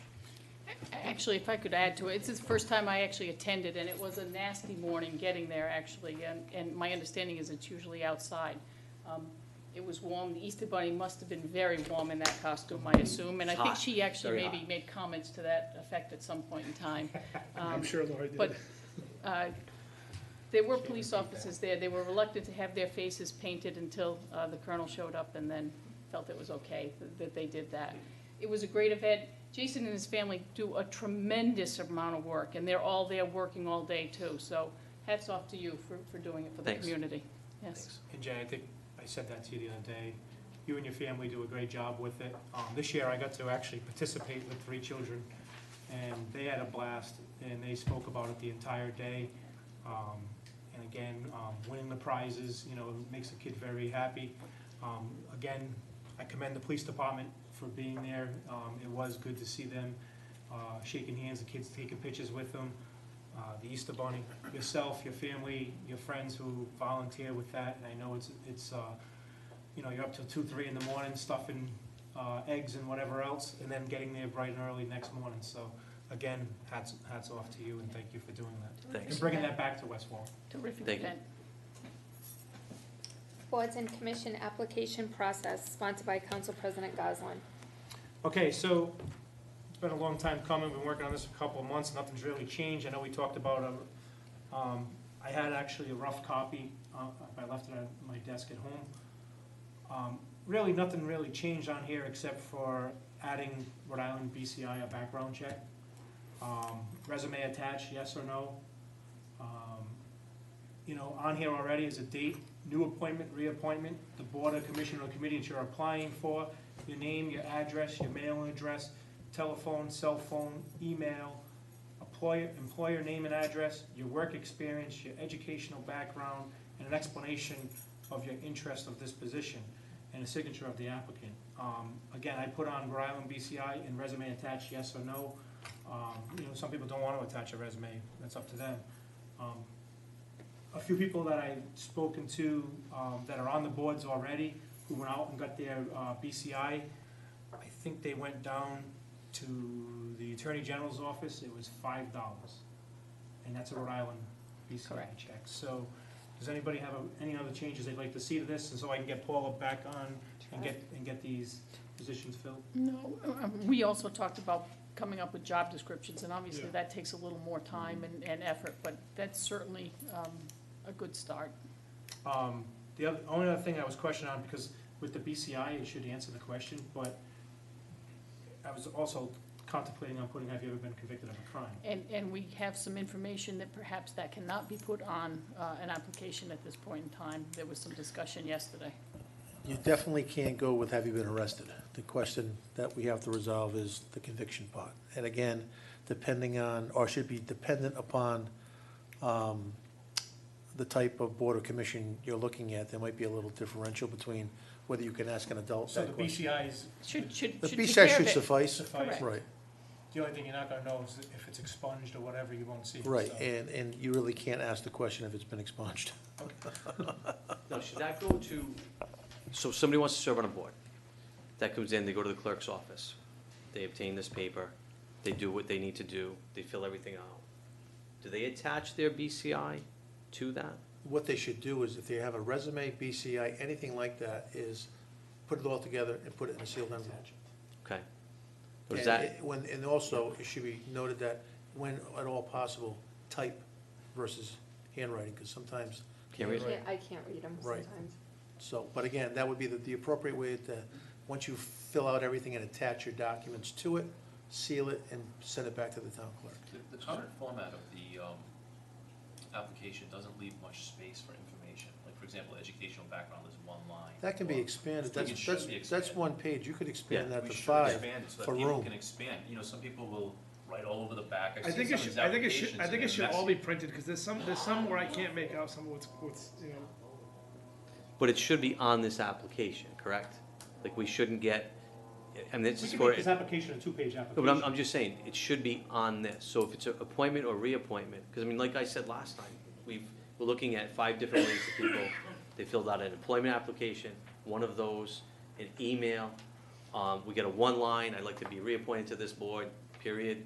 And, you know, with the exception of you, I mean, we've had 4 of us that Since didn't things- appoint some of these people. Since things change, reappointments ought to go through the same process. Now, they would just check off reappointment, but they would go through the same process. Exactly. For example, 5 years ago, they may not have had a criminal record, now they do. 5 years ago, maybe they couldn't get their record expunged, now they can. So, I mean, things change. Right. So if you're up for appointment or reappointment, you should continually have to fill those out, so the town has up-to-date information on you. Now, legally now, the information that would go on that application comes to us on, all right, so. Goes on correspondence. and Right, so but it, what but can it be printed, shows What can be shown? what cannot. Well, that's where we're gonna get into some difficulty, because what's a public record and what's not a public record? I mean, they're not applying for employment, so they're applying for a public position, so everything's gonna be public. There's So not- that, and everything in that application Right. will come right on this, Right. well, onto the tablet, right to. Right, that's why a lot of people Right to may not us. want to apply for The only thing you positions. should redact is the social security number or whatever. Right, that's the, by law, that's the only thing you have to redact, is their social security number or any other number that's identifying them to either the state or federal government. So that, I mean, to make it clear, the clerk's office has to redact that before posting this online. But that's it. Okay, so that goes to the clerk, and then it goes to us, Yeah. correct? Unless you're still gonna discuss the subcommittee aspect, but if that's not gonna be, part of this, it'll go directly to all members of the council, and the council will, vet the application and make a decision. I can send them to email as I get them before it goes to the council meeting, if you choose that option too. Like, say I'm sending out letters for reappointment, like Board of Canvases, the library board, those are all expired. So I can mail those out, and when I get them, I can email them to all you guys can look at them before I even put them on the agenda. And one other item, ultimately, the application process should be able to be done electronically. Absolutely. So people don't have to, you know. Absolutely. Right, back and right. It should be forth. put online. Sure. Right. Yeah, I think it is on. And then when they It is respond, online, but they you can can't type attach, they into can it, attach. As long as it's the same application we're all looking Sure. at, that's. As long as you download it in Excel, you should I mean, be it ma- able to. it makes If you it easy download if you can do it in PDF, you're not gonna electronically. be able to alter it. No, well, so you can if you Well, yeah, you get an gotta upgrade, convert but it, yeah. So, if you put this application online, it should be, this is something that should be able to edit. So I guess I So they will, download it in a, if you upload it in an Excel format and put it online, whoever is gonna do that, once they download it, it's gonna download in Excel, you should be able to format that. They should be able to type anything they wanna do in there. But until it's put on the website, when you're gonna consider it, remember that issue about the social security number still has to be redacted. or I could take that off the application completely, if you choose that option. Well, social will show up on the background check, Right. so you gotta redact that off the background check.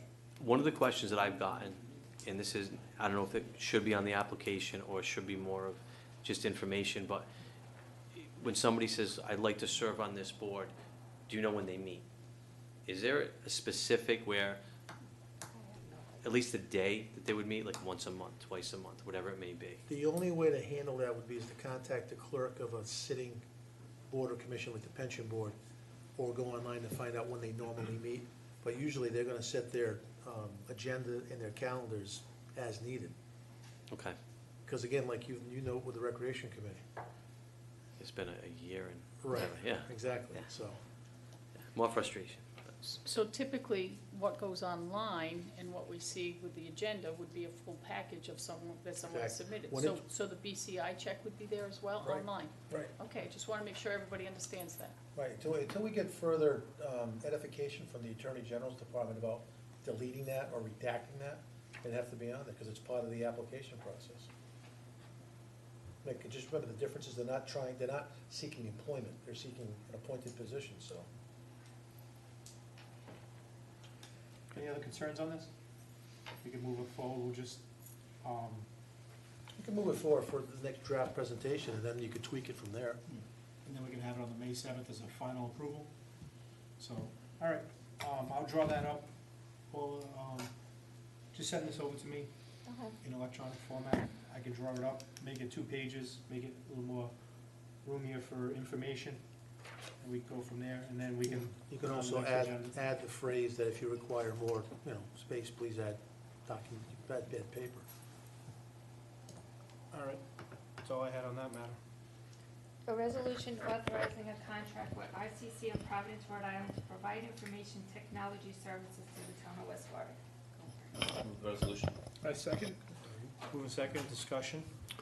Right, as you're aware, the town of West Warwick uses a company to assist the town in its telecommunication needs, from everything that one would expect, from having, signing in new employees,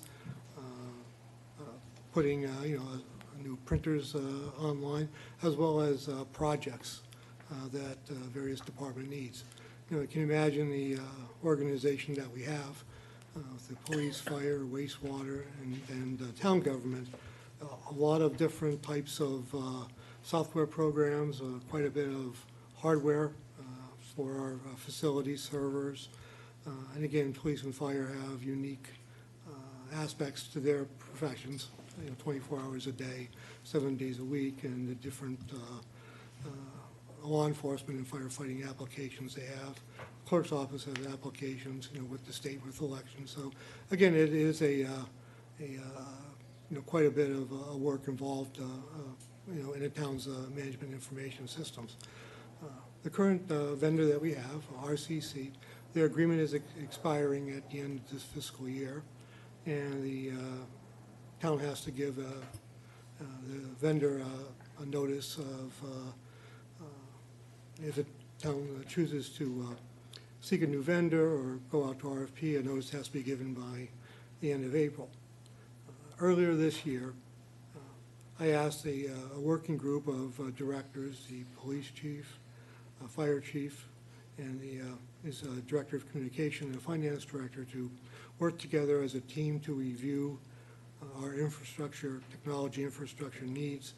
We'll look at other communities, develop an RFP, and send that RFP out and review the responses that have come in. And again, there were 3 responses, ranging from $190,000, $500 to about $84,400. And one in the middle was $161,820, and an alternative for that company, about $120,000. The town asked for complete services, online support, on the phone support, or if need be, coming into the town to address a need, fix a problem, and so on. The one of our bidders, RCC, also had an option of somewhat of a current system that we have, where we have phone support of so many hours or blocks, although it was an expanded block system at a reduced rate from their full-service program. So the departments reviewed the bids, spoke with the vendors, and made a recommendation to me. And their recommendation was to go with, continue our relationship with RCC. The police and fire departments especially have a very good rapport relationship with the individuals who service their programs and their hardware support, and they are very favorable to their retention. My recommendation is to go with RCC as well, however, not the support for the $160,000. It is the expanded block support. I believe it's 30, 35 hours now, and that's going to go to 30 to 65. 65 hours. So I believe with the additional blocks, hours to use on a monthly basis, as well as the cost differential, there would be funds necessary for if there were an overage, or if the town wanted to look for another option to try to reduce its costs outside of the full service of the RCC's total program. So again, we had 3 vendors going from a high of 190 to 85,000. I know the committee met or had a telephone conference with the low bidder. I met with the RCC and the low bidder as well. And, certainly there are advantages, the cost advantage certainly is the most favorable, but overall concern about the ability to service the town in addition to their client, which they had as the town of Johnston, is a concern, as well as the concerns from the police and fire department about the relationship that has developed over these 3 years and the familiarity that RCC has with their systems, and they're pleased with their response and addressing with their issues. So, that's sort of a quick review of the process and my recommendation. And, we have the members of the committee are here, as well as the president of RCC, Michael Rudnick, is here as well to respond to questions. Ernie, my question would be, over the last 3 years, how many hours did we use each year? If I'm correct, we've exceeded that 35 by 65, based upon the expenses that I've seen. So the question I would have is, why wouldn't we want to get option 2,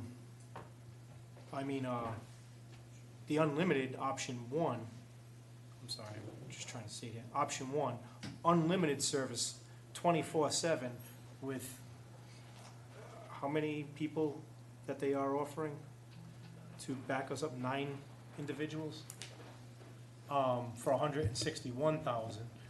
And then, or at the 119, option 2, and take the risk of going over, which we have every single year. Well, certainly the full-service option is desirable, and it comes with a cost. Special projects It are does going come to with a be. cost, but where are we at cost right now? What did it cost us for RCC for 2016, 17, and 18 per year? You can give me those dollar amounts, I can guarantee it's over that 119,000. I think we were up to 155,000 so far for 2019. 155, and we still got 3-4 months left of this year. Why wouldn't we do the 161? You're gonna already go over budget with 119. You get unlimited service for a premium rate, or you get so much hours, and then after those hours, we're gonna sock you. Well, At again. whatever dollar per hour. Well, What's again. a dollar per hour? Well, wait, there's a tier system, so depending on who you need, right, determines the amount, or no tier system for this one? The old one had a tier There system. is a tier, but the program we're under now is 30 hours a month. This program that the manager is suggesting. 30 moves us to hours, 65 all hours a inclusive. month. Doubles it. So, the problem, I think, with our expense history, I think the problem with our expense history is that we've typically exceeded the 30 all the time, especially during the onboarding process when we were new. I believe it's starting to taper off now, and I believe the manager suspects that the 65 should be adequate, that we should not go over that under normal circumstances. So I believe his proposal is to save the difference of what is about $40,000 a year, thinking that the 65-hour block per month will be adequate. And so, did the committee agree? That so far the committee agree. Again, we understand your point that unlimited and not worrying about it makes it easier to budget, and dividing that throughout 12 months, but that's an additional $40,000 that you need to account for. And what would happen, so 24/7, wouldn't you have to have people in here? Would that be overtime? How would that Like work? Police and fire. For instance, a few years ago, one of our servers got hit by lightning, and John, you could speak to that. There was hours and hours that people were working here, and police and fire are there 24/7 anyway. The only part would be town hall, and sewer department is somebody there 24/7. My only concern with going the block hours, and I've been here the longest, having dealt with this the most, is 2 things. One, like the council president said, we've gone over the hours. 2, the option you're going with and the RFP stated, and this was suggested by the president of RCC, was to hire somebody, the town would hire somebody to be like a middle person at a full-time rate. They would do the smaller stuff. And then those block hours would come into play when RCC was needed to be brought in here. That was part of option number 2.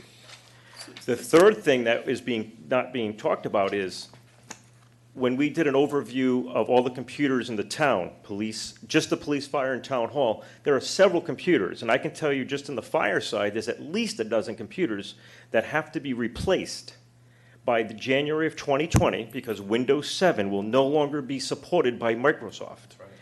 So at that point, I have to start looking next fiscal year, if not maybe now, to take some of my line item budget money to purchase some computers. When I need RCC to come in here to start taking and transitioning those computers, let's just say the fire chief's computer, he has a brand new computer, let's use him as an example. If I needed to transition his present computer, take all those files that the fire chief has on his computer, and then matriculate it over to his new computer, those are gonna come off the block hours. So now I'm gonna be using part of the town's block hours that DPW, sewer, civic center, and the town hall complex are all gonna be using. I'm gonna be using probably 2 or 3 of those hours just to take one computer and transition it over to a new computer. That is my concern. And those are just the fire department's computers that need to be transitioned over from Windows 7 to. I've been going to different cybersecurity classes put on by REMA and by FEMA and with State Police Fusion Center.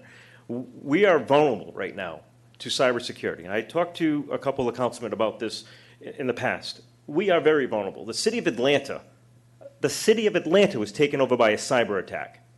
Can you just imagine the amount of hours it took to get the city of Atlanta back online in that infrastructure? We're a small town. It would take nothing for somebody to come in here and come in our back door if they really want to, and maybe not take over our town, but maybe funnel through our town and use our infrastructure to get out to something else. Those are my concerns. And then I also have to concern about HIPAA laws because I have thousands and thousands of patient contact with the rescues and EMS next door that I keep on my server. So I'm very concerned about that as well. And the fire chief and I have discussed securing our server even more. And I have discussed that with RCC as well because we need to secure our stuff a little bit more than what we have now. So those are my concerns, and that's going to come off the block hours as well. That's why my suggestion was to go with the unlimited hours as well. A few responses. Some of these projects that are mentioned are going to be above and beyond the 160. Special projects are going to be above. If there's going to be cybersecurity projects and some research being done and all that, that could be above and beyond the 160. So that's an aspect of the recommendation is that with the difference in blocks, you have $40,000 that can be used for other communication needs, for special project needs that come up in play. And quite frankly, to have a full-time person or a tech person to do little things, it's almost like the Maytag repairman. I mean, if it's not broke or nothing's happening while somebody's here, why would you spend a full-time salary and benefits for that? Part-time person, the same thing. Why would you have somebody working in the morning and a problem comes in the afternoon? So again, I think there may be alternatives to look at, such as maybe another communities department. We can talk to them and maybe they can have someone that can assist for a fee when we need them. Another agency, or for smaller things, we could go out to look at some other communities or some other companies that can do minor things at a much less cost than an implementation for RCC. Or if we have people that are savvy and smart, that are technologically inclined, they can be trained to do some of the tasks that RCC does now, such as setting up new people, taking people off the computer, changing the email. RCC does that with their people. They have templates. They have things to follow. This is what you do, 1, 2, 3, 4, 5, 6. And then they accomplish the task. they would share those templates with us, work with a person that we would designate if it was in-house, and those routine things could be done with an in-house staff. So there are alternatives to hiring a full-time person. And again, I would agree, I would love to have the full boat. 160, fine, no problems. That would be great. But it's not just 160, then it's going to be above that too. So don't think it's not going to rise up, because there's going to be special projects that are going to be above and beyond the 160. There are going to be needs. All the hardware is our own. We buy the hardware in addition to that. I mean, they lend advice, support, technical support, installation. That's true. But again, there are much additional costs other than going to be the 160. So, and again, I would say that it depends on how many special projects we have. But again, that's an additional cost. So again, clearly, if the financing, the 160 is not a concern, I would love to make that recommendation. If in fact we have special projects that are going to be above and beyond that, yes, then it's going to be higher than that. I thought we'd have some cushion. Special projects are unforeseeable though, correct? Oh, no, Or special is project could be, Special project be like updating Microsoft? yes, it could be a 7, special Windows 7. project, special research involved. RCC's here, I'd like to hear from Yes, them. please do, I mean, if Windows 7 needs updating, is that an additional fee on top of this 161, or is that covered? That's a, just come on up, state your name and address for the record. Good evening, I'm Michael Rudnick, founder and owner of RCC. Happy to answer any of your questions. I'll just, a couple clarifications based on what you were asking. There is the base rate for maintenance and support, and then there are projects. And a project could be, for example, upgrading to Windows 10 from the Windows 7. Another project could be a server. We have some servers that need to be replaced. And then we talked about cybersecurity. John mentioned a few things regarding cybersecurity. Certainly those would be outside the scope of the normal work that we do. So that, I hope that answers that question. So option one, the 161, Windows upgrades does not cover that. Right. I'm sorry. In option 1, the Windows 7 desktop upgrades would be included. How about server swaps and stuff? Server swaps would not. No. Now, option 2, with Windows 7. It would come from the block. It would So come from the block of hours. Average 2 hours per computer, I would actually say 3 to 4. 3 to 4? Yeah. And you're saying 48 hours just off your 12 computers then? That's what that was part of the interview, President, and when we interviewed Michael, and we asked that specific, would a transition from Windows 7 to Windows 10, as long as we bought the computers, and now with Kristen, we've been talking about, and I gave her quotes on computers, that would be part of the unlimited. It's like 36 hours right there for the. Yeah, when this came up in the interview with RCC, because we had a conference call, the committee did, and that was part of our concern, was, when we do one now, under the current agreement with RCC, it does come, they do charge us. And that was one of our concerns when they came back with that, when they gave us an analysis of all the computers. That was one of the questions off the top was, if we went with the unlimited, would this just be included? If I went out and purchased, like I've been purchasing Dell computers, I found them to be more reasonable than HP. And would that be part of the unlimited service? And that was one of the questions, was yes, it would be. And now, like I said, I have 12. Off the top of my head, I can think of 12 right now. And like you said, that'd be 12 at 4 hours apiece. You're looking at 48 hours. It might even be more, 48 hours. And so that's 1 month, worth of hours right there and then. Less than a month. Just less than a month, but now take into consideration DPW, Town Hall, Civic Center, what other problems may arise? I mean, there are always problems. I mean, you can't stop computers failing. Now, John, while you're up there, tell me about Freedom Tech. I mean, you guys, you're talking 84,000. What's their service? Freedom Tech, Kristen did her research, I did my research. I contacted the fire chief of the town of Johnston, He did not give them one iota of a overwhelming support. He flat out gave me a very poor report on them. He did not like them at all.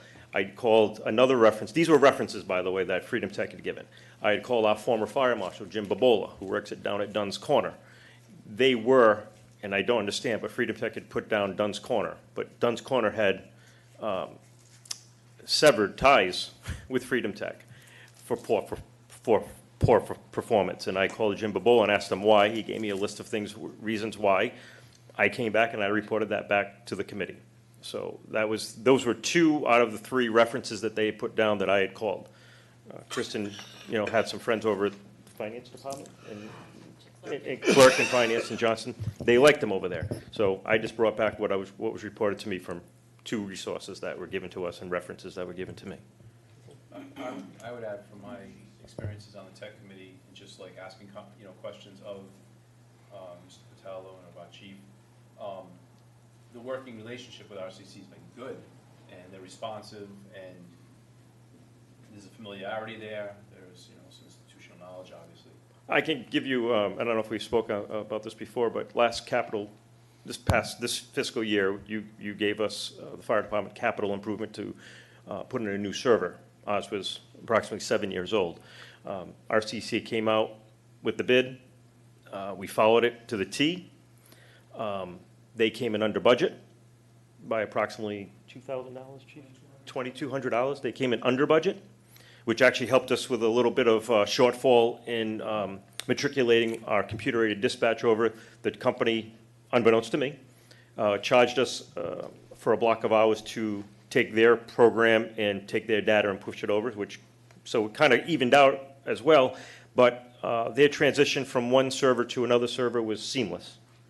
We had approximately 3 hours of downtime, which was planned, and so we had approximately 3 hours of downtime on a Monday morning when they did the big switch over, and it was seamless. We've had very few minor issues, but nothing that's out of the ordinary when you go from one server to another, and it's worked seamlessly since. We've had no issues.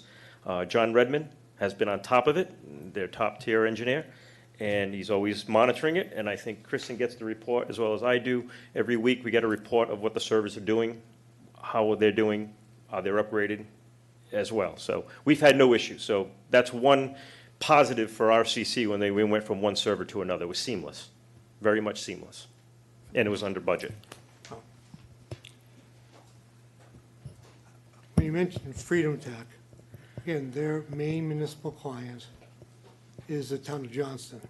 And they still have the town of Johnston. They are still providing that service to the town of Johnston as well. And as was mentioned, the finance director contacted, I believe, their finance director, their town clerk, and that reference came back good. And apparently they are good enough that Mayor Policino keeps them. So they're the client of Johnston. I did meet with them. I thought that there was some good possibilities here to provide the service and save a considerable amount of money that should be used for other technology improvements, hardware. But as looking at that, looking at the client list, I felt RCC would be a better choice because they have gained a lot of knowledge here. And I think early on, there was expenses that were high because, again, the companies bid on or bill on these types of how many servers you have, how many computers you have, your inventory. And when they came on, the inventory was not correct, and it was understated, so the billings came up high. And we were RCC's first client, municipal client, only municipal client. And I think through these years, they've done a good job educating themselves, working with the town. So now they're in a very good position where, they work well together with their staff. So again, my recommendation would be RCC. Again, I think they've done a good job for the town, a very good job. And I guess the difference is how do you pay for them? It's like insurance. Do you want to pay for everything hopefully you don't need it, but, you know, we're guaranteed response, guaranteed online support as well as on-site support. The other option gives us 65 hours of work. And again, as was stated earlier, when you start something, it's going to be more expensive because, you know, you have to take what's here, look at what's here. There's a lot of work, a lot of, inventory, just learn the systems, learn, what we do, how we do it. And they've done that. And now they're exceedingly well, doing a great job. So RCC, I think, would be the recommendation from any of us. I just have the belief that, we can minimize the block hours and utilize the funding for other computer-related services. And we have a ability to do that. But again, that's an assumption, who knows? So the financials, Kristen, that you provided show that in the general government line, computer services through the end of March, $108,000 has been spent of the 120 that, is that, so you're, I think you gave a higher number than that, so they show somewhere else? Do they also show in fire and police? And So police and fire work gets charged to, has some money set aside for computers, fire has some set aside for computer work. Sewer, if sewer has something done, But that is, it is budgeted, so my concern is, and you talk about going to a full-blown, which maybe it is warranted. Do we have any data as to how many hours we've spent? And I guess the second question I would have is if, for some reason, unusual reason, it sounds like, we don't use the 65 hours, do what we not use roll into the next month? Yes.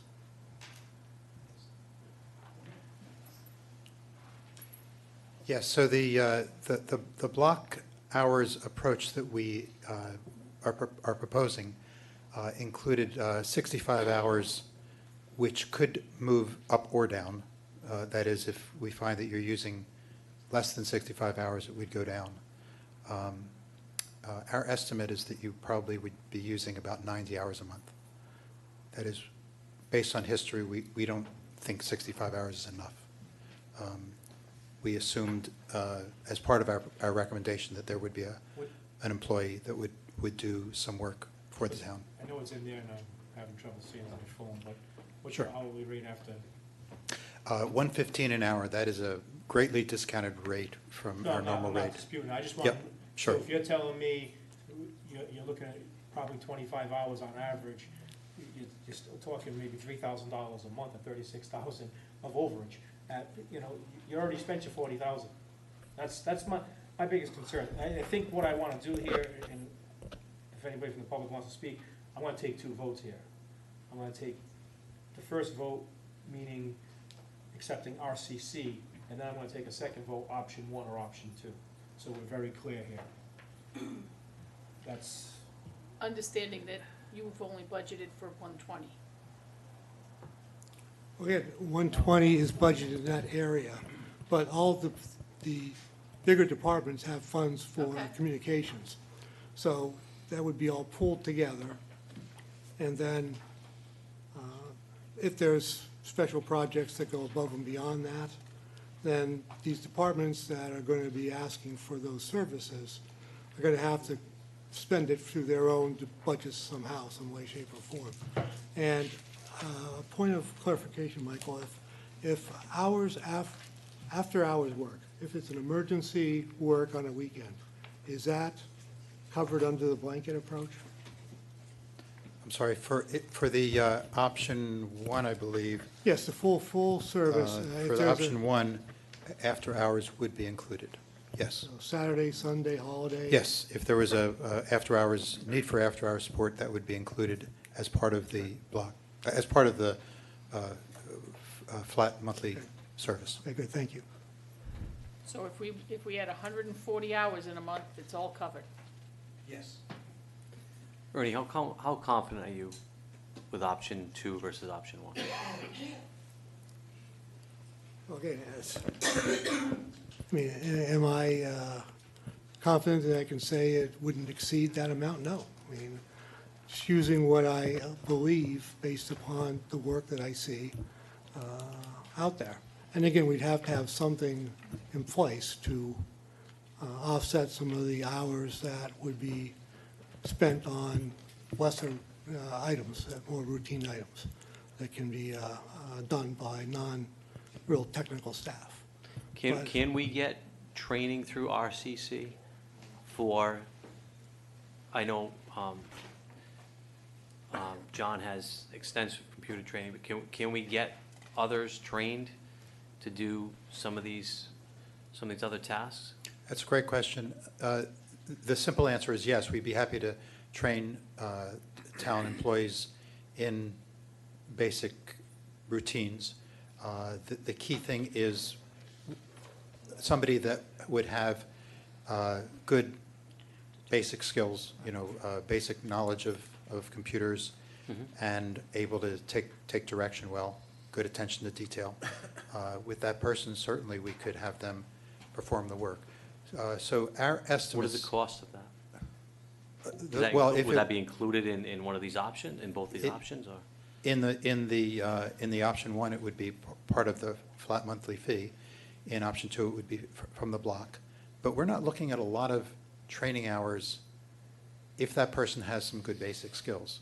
So our assumption with option two, I just want to clarify, our assumption with option two was that there would be somebody that would be a town employee who would be doing about 25 hours of work. So again, we're thinking 90 hours of work takes, that is, to manage the town's infrastructure, takes about 90 hours a month. We've seen that number go up and down, but on an average, we think, in fact, to be honest with you, it's a little higher than that, but we think that we could aim and get to that number. So 90 is the number, and all our calculations went on that, and what we wanted to do was offer an option to the town that would be potentially less expensive. Hiring an employee to do things instead of having RCC do it could potentially lower the cost for the town, which is why we offered the option two. Right. I hope I answered your question. Well, I have one more off that. Oh, sure. Regardless of whether or not, which option it's chosen, would you be able to come in and do a computer training, like a mass computer training to say like 20 employees at a flat fee? Well, we'd be happy to do it. I'm not sure what specifically you're suggesting, for example. I'm thinking like a basic computer training. Basic computer skills. Yes. Sure, we'd be happy to do something like that. I don't know if that's Repair, or something. are you talking repair, or just how to use it? It could be anything. I'm just basic computer skills. Basic computer skills. To utilize the system. Yeah. I mean, think it would be beneficial. You're saying something that's warm to my heart. I have a degree in education, so I was a trainer for over 10 years. So absolutely, training is an essential part of learning technology. So I think that's very important and could be valuable for staff. Absolutely. Thanks. I have the hours if you want me to read them off for fiscal year 19. Yeah, please. So February 75, going backwards, sorry, let me start with July. July 90, August 78.4, September 53.74, October 83.02, November 62.34, December 78.66, January 83.5, February 75. We don't have March yet. That totaled On average, about 75. 604 hours total. Based on the new, with the option that Ernie chose, the 65 hours subtracting that would be 84, almost 85 extra hours we would have paid for so far this year times 115 would have been about $9,700 additional. It's an average of 75 hours a month. So even, he's suggesting 90, okay? He's suggesting 65, and we're historically at 75, that's 10 hours a month. That's change a month, that's still a couple of $1,000s a month that we're going over. That's what I'm saying, like, you're looking to sit there and say, oh, we're gonna stay within budget. This is what gets us in trouble. Makes more sense to go option one. It may make us stay in budget, but when we go over budget, and then we're off by $30,000, $40,000 at the end of the year, then What do you get? That's the question. I mean, it's up to you guys. I just think, in my experience, unlimited is a little more palatable at the expense. You know, I think during budget time, I said hire an IT person here. His option one is hire an IT person here, part-time. But, option two. But option two is hire a part-timer, which the town manager doesn't want to do. So you have your consultants telling you, hire a part-timer, take care of the fixing the models, fixing the keyboards, fixing the monitors, or whatever, and we'll block you at 65. But then you're looking at overall saying, you gotta pay that person $35,000, $40,000 a year to be here also. So it's. Unlimited is option two. No, one. Option two is the manager's recommendation. And again, if the council chooses option one, you know, certainly that's fine. If it's option one and we have the ability to call on them for all kinds of things, certainly we would do that in addition to the basics. You said there could be training activities, there could be all kinds of things where we could really, you know, just, you know, make sure we use their services to the fullest. But again, certainly it's up to the council's decision. I mean, you know, the recommendation's been made, and certainly whatever the council decides is certainly fine with the administration, and we move forward. So, Mr. Manager, let me ask you a question. You had a committee that gave you a recommendation on, from the sounds of it, one. You had this committee work hard, and you went with option two. Can you explain? Yeah, sure. It was basically a 2-3 majority that felt that the full service was the best. The finance director believed that with the cost difference, we should consider Freedom Tech, if I'm correct. All right, so that was, the recommendation was not unanimous, it was split. I had spoke after that, I spoke with Michael about the proposals. I spoke with Freedom Tech about their proposal. Based upon the information from the committee, my interactions, and I made a recommendation that I thought would serve the town best.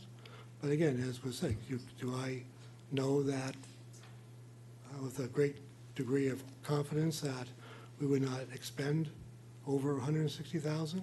No. I mean, I can't say that, I don't know, but my sense is it would be less, and the less could be used for something else, technology-wise. But again, that's one opinion based upon the process that was done. You know, the committee will speak for itself as they have, and I made my recommendation. I put it in writing so you've had a chance to read that. So I articulated what my issues were, and you know, certainly whatever the council's direction is, I'm perfectly fine with that, and we'll move forward. The issue is RCC seems to be the best vendor, and we all agree on that. It's just a matter of what is the process, and either option is fine with me. So if we go with option one, and you've allocated 120 for this, we just increase the budget by just another 41,000, right? No, basically, each department has funds in their own department. They're gonna have to. There's well over 160,000. Right, they're gonna Yes. have to allocate those funds to meet the monthly fee. And then if there are special projects for a department, that department is gonna have to find funds within their budget to do special projects. So, you know, that's what would happen. So again, the big departments, major departments have funds for communications above and beyond the 120. So again, they're gonna have to determine how will determine where the difference comes in. And then departments will need to have a funding source for a special task. So when I look at the police department, there is a line item that says computer services. Is that entirely for RCC? No, I think, yeah, there was about 36,000 I had reserved for them. Okay. And the rest were for our other software And then Chief subscriptions. Barone, I don't see a line I don't item, see it's a line there. It doesn't say computer services. It's in alarm and radio, yeah. We had about 4,000, 4,000. yes. So that equals the just because they have John. That does a lot of their extra stuff. Okay. Okay. Thank you. I need a motion to move whoever we want. And like I said, You wanna do it in 2 votes, or? well, it depends. If you guys move RCC or whoever else, then we can go from there. If you choose RCC, then I'll take a consensus of option 1 or option 2. I'll make a motion to move RCC. Second. Moved and second, any discussion on RCC? Hearing none, all in favor? Aye. Aye. Opposed? Ayes have it. Now, I'm gonna ask you individually, option 1 or option 2. Jay? You're saying the money is currently in the proposed budget for the 161? And then option 1. Option 1. Option 1. Option 1.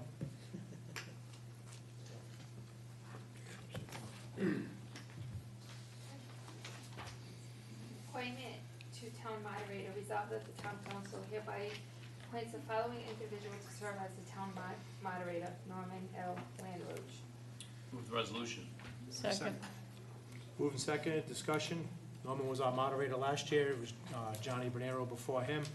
He did a very well job. He did a very good job last year, so I have no problem with that. Any other discussion? Hearing none, all in favor? Aye. Opposed? Ayes have it. Public comment? Are you gonna read the, appointment? Upcoming. Upcoming appointments, again, they haven't really been updated. Sewer Use Appeals Board, West Warwick Public Library of Trustees, Board of Tenant Affairs, Board of Assessment Review, Board of Canvassers Registration, Kent County Water Authority, Recreation Committee, Pension Board Committee. Public comment. Any public comment? Come on up, Bert.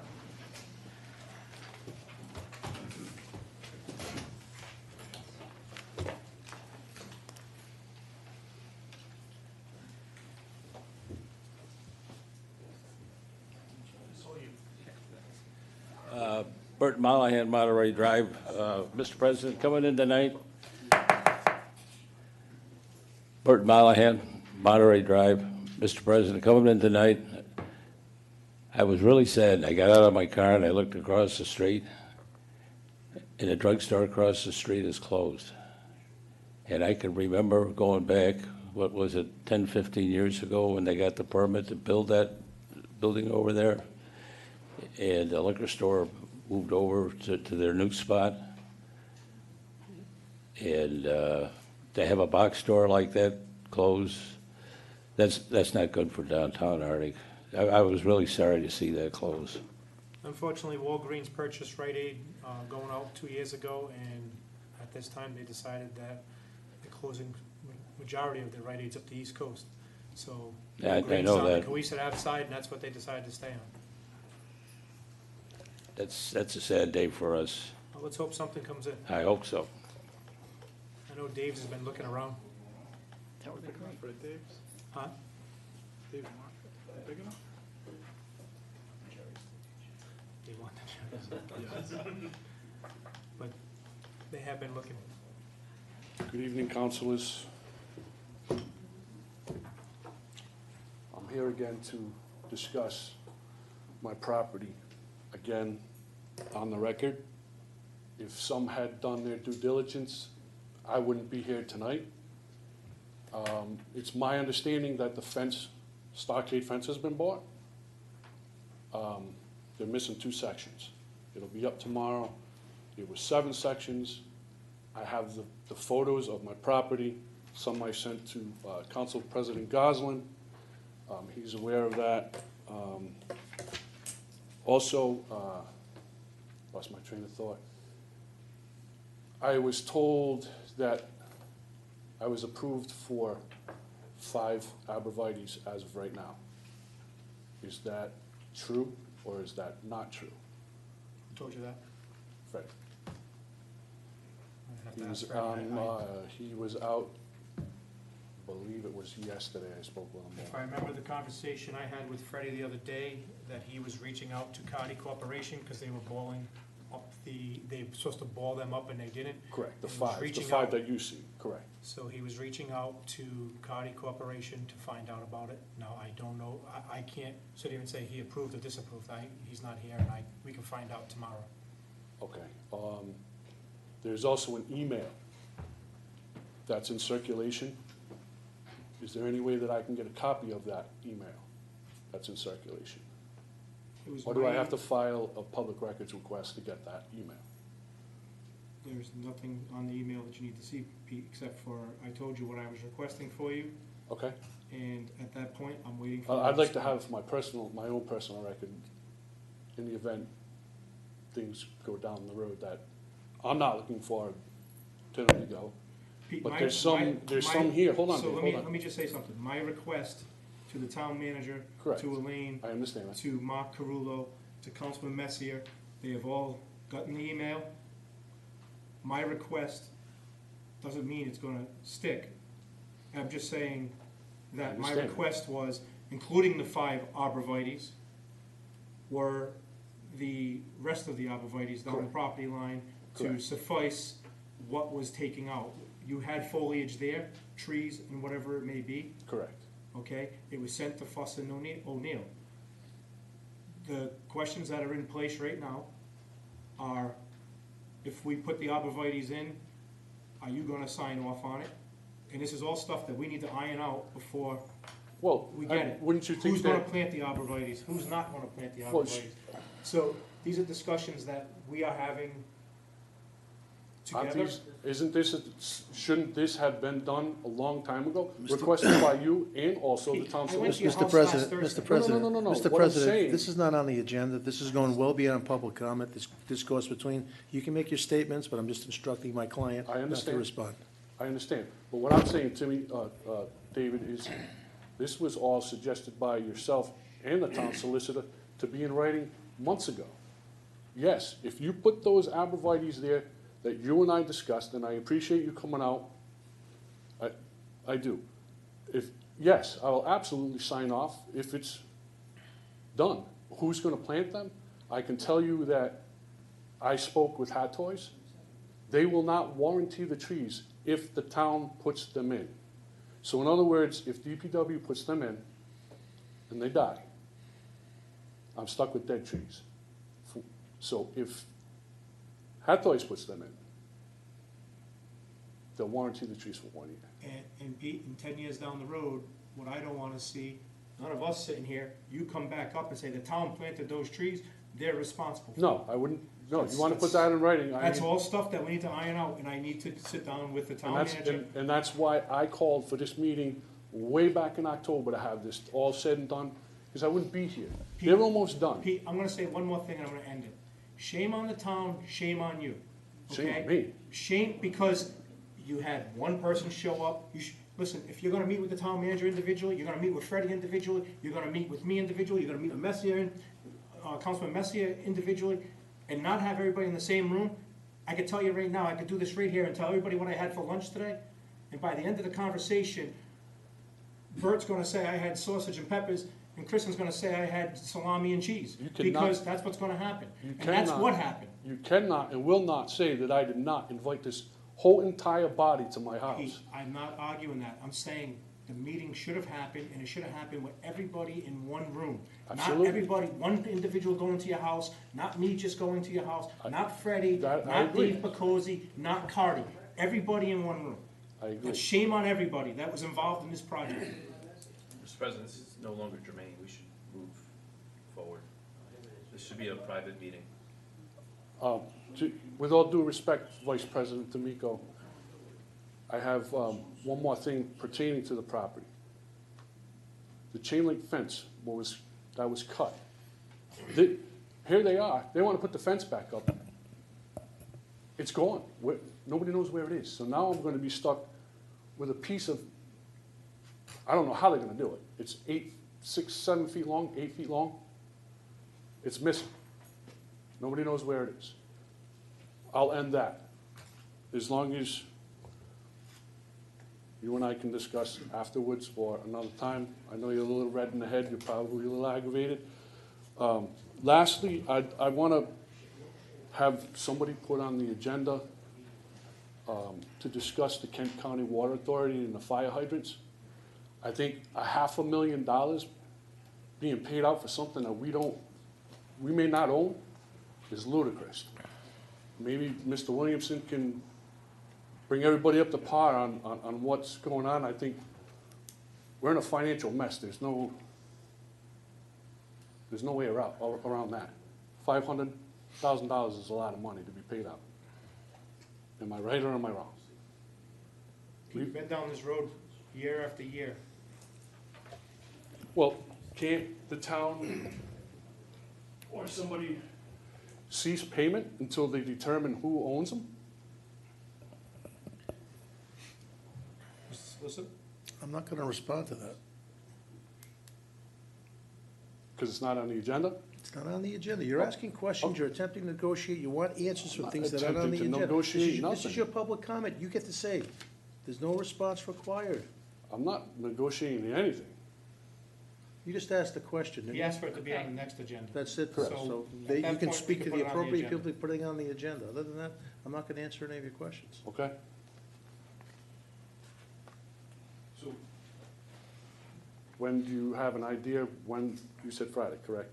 I'd like to have an answer by Friday from everybody that I sent an email to, yes. Okay, can you send that to me so I can have my own record, please? Thank you.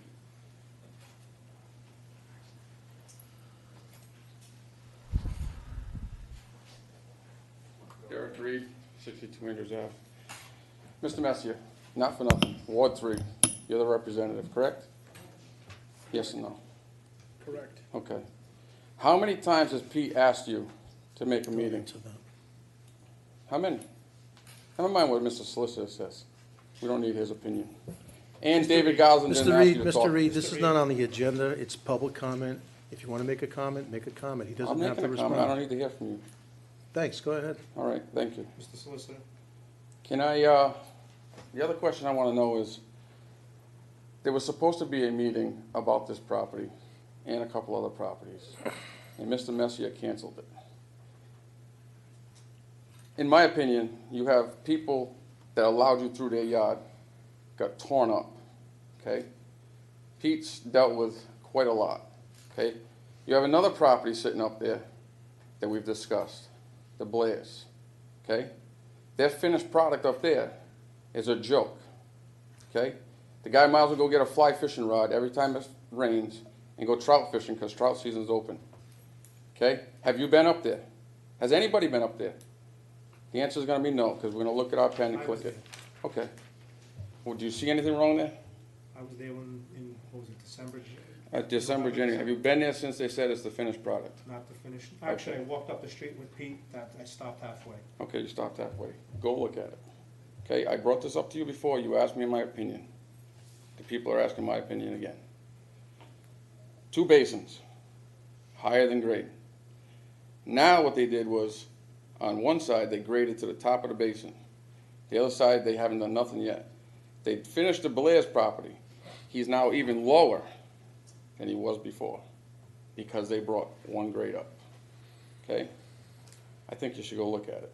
Here's 2 properties that the people let you come through the property and destroy. I think the least you could do is put it back to original. Pete lost a lot of shade trees. Pete lost arborvitaes. Pete lost fences, okay? Pete doesn't even have an easement for you guys to go through that's in writing. In writing. Well, so far, Pete, has it been produced? It's on my desk. It's been produced. Oh, it's on your desk, but have you got it? It's on his deed. Okay. It's on his deed. So the least you can do on a $1.5 million project, because we know it went way over $1 million, okay? Or 1.3, as I was told, okay? The minimum you can do is spend $1,000 extra on his. You're up here talking about spending an extra $40,000 on electronics, all this other stuff. The least you can do is $1,000 to this guy. The least. Right or wrong? I mean, he let you come through his property. He let you do what you had to do to alleviate the water. The least you can do is put his yard back to somewhat of original condition. You're not going to replace the trees with the leaves. We know that. But at least give him his fence back, give him his, whatever he wants. They ruined the Facentias, he's not asking for the Facentias. I dug and burlapped the arborvitaes the first time. And then when we're going back and forth, if we're going through Pete's yard or not, if we're going back, they went back in the ground. Then they came out again, then they went in again. They're dead. You're talking about cheap trees. You want to buy 5 to 6 footers, 8 footers? They're all different prices, but at the end of the day, it's $1,000 or less on a $1.3 to $1.5 million project. I know what it is. I just think it's ridiculous. Mr. Reed, I think I've sat here numerous times with Mr. Williamson and said that all property should be brought back to original state. So why are they not? Okay. I've heard this man come up here how many times? I am working on it. How long are you gonna work on it, till next fall? I started last Thursday. And how many times have you been up here before that, trying to get it straightened out for the spring?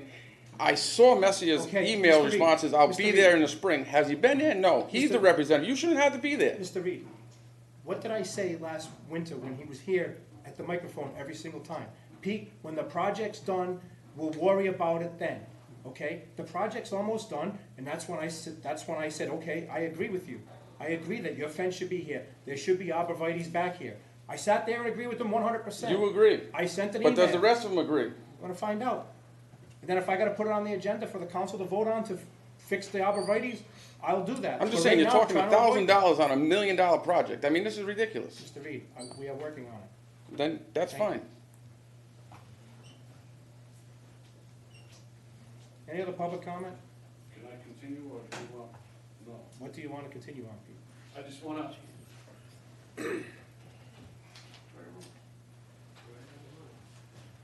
Just want an answer to my second part of my email to Councilman Messier, which is in your emails, that I haven't received.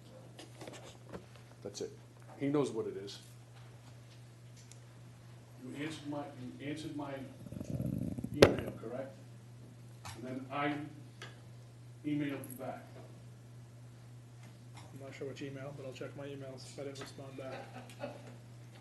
That was 2 weeks ago. That was 2 weeks ago. Might be in the spam folder. No, it's right under the. Motion to adjourn. Motion to adjourn. Second. All in favor?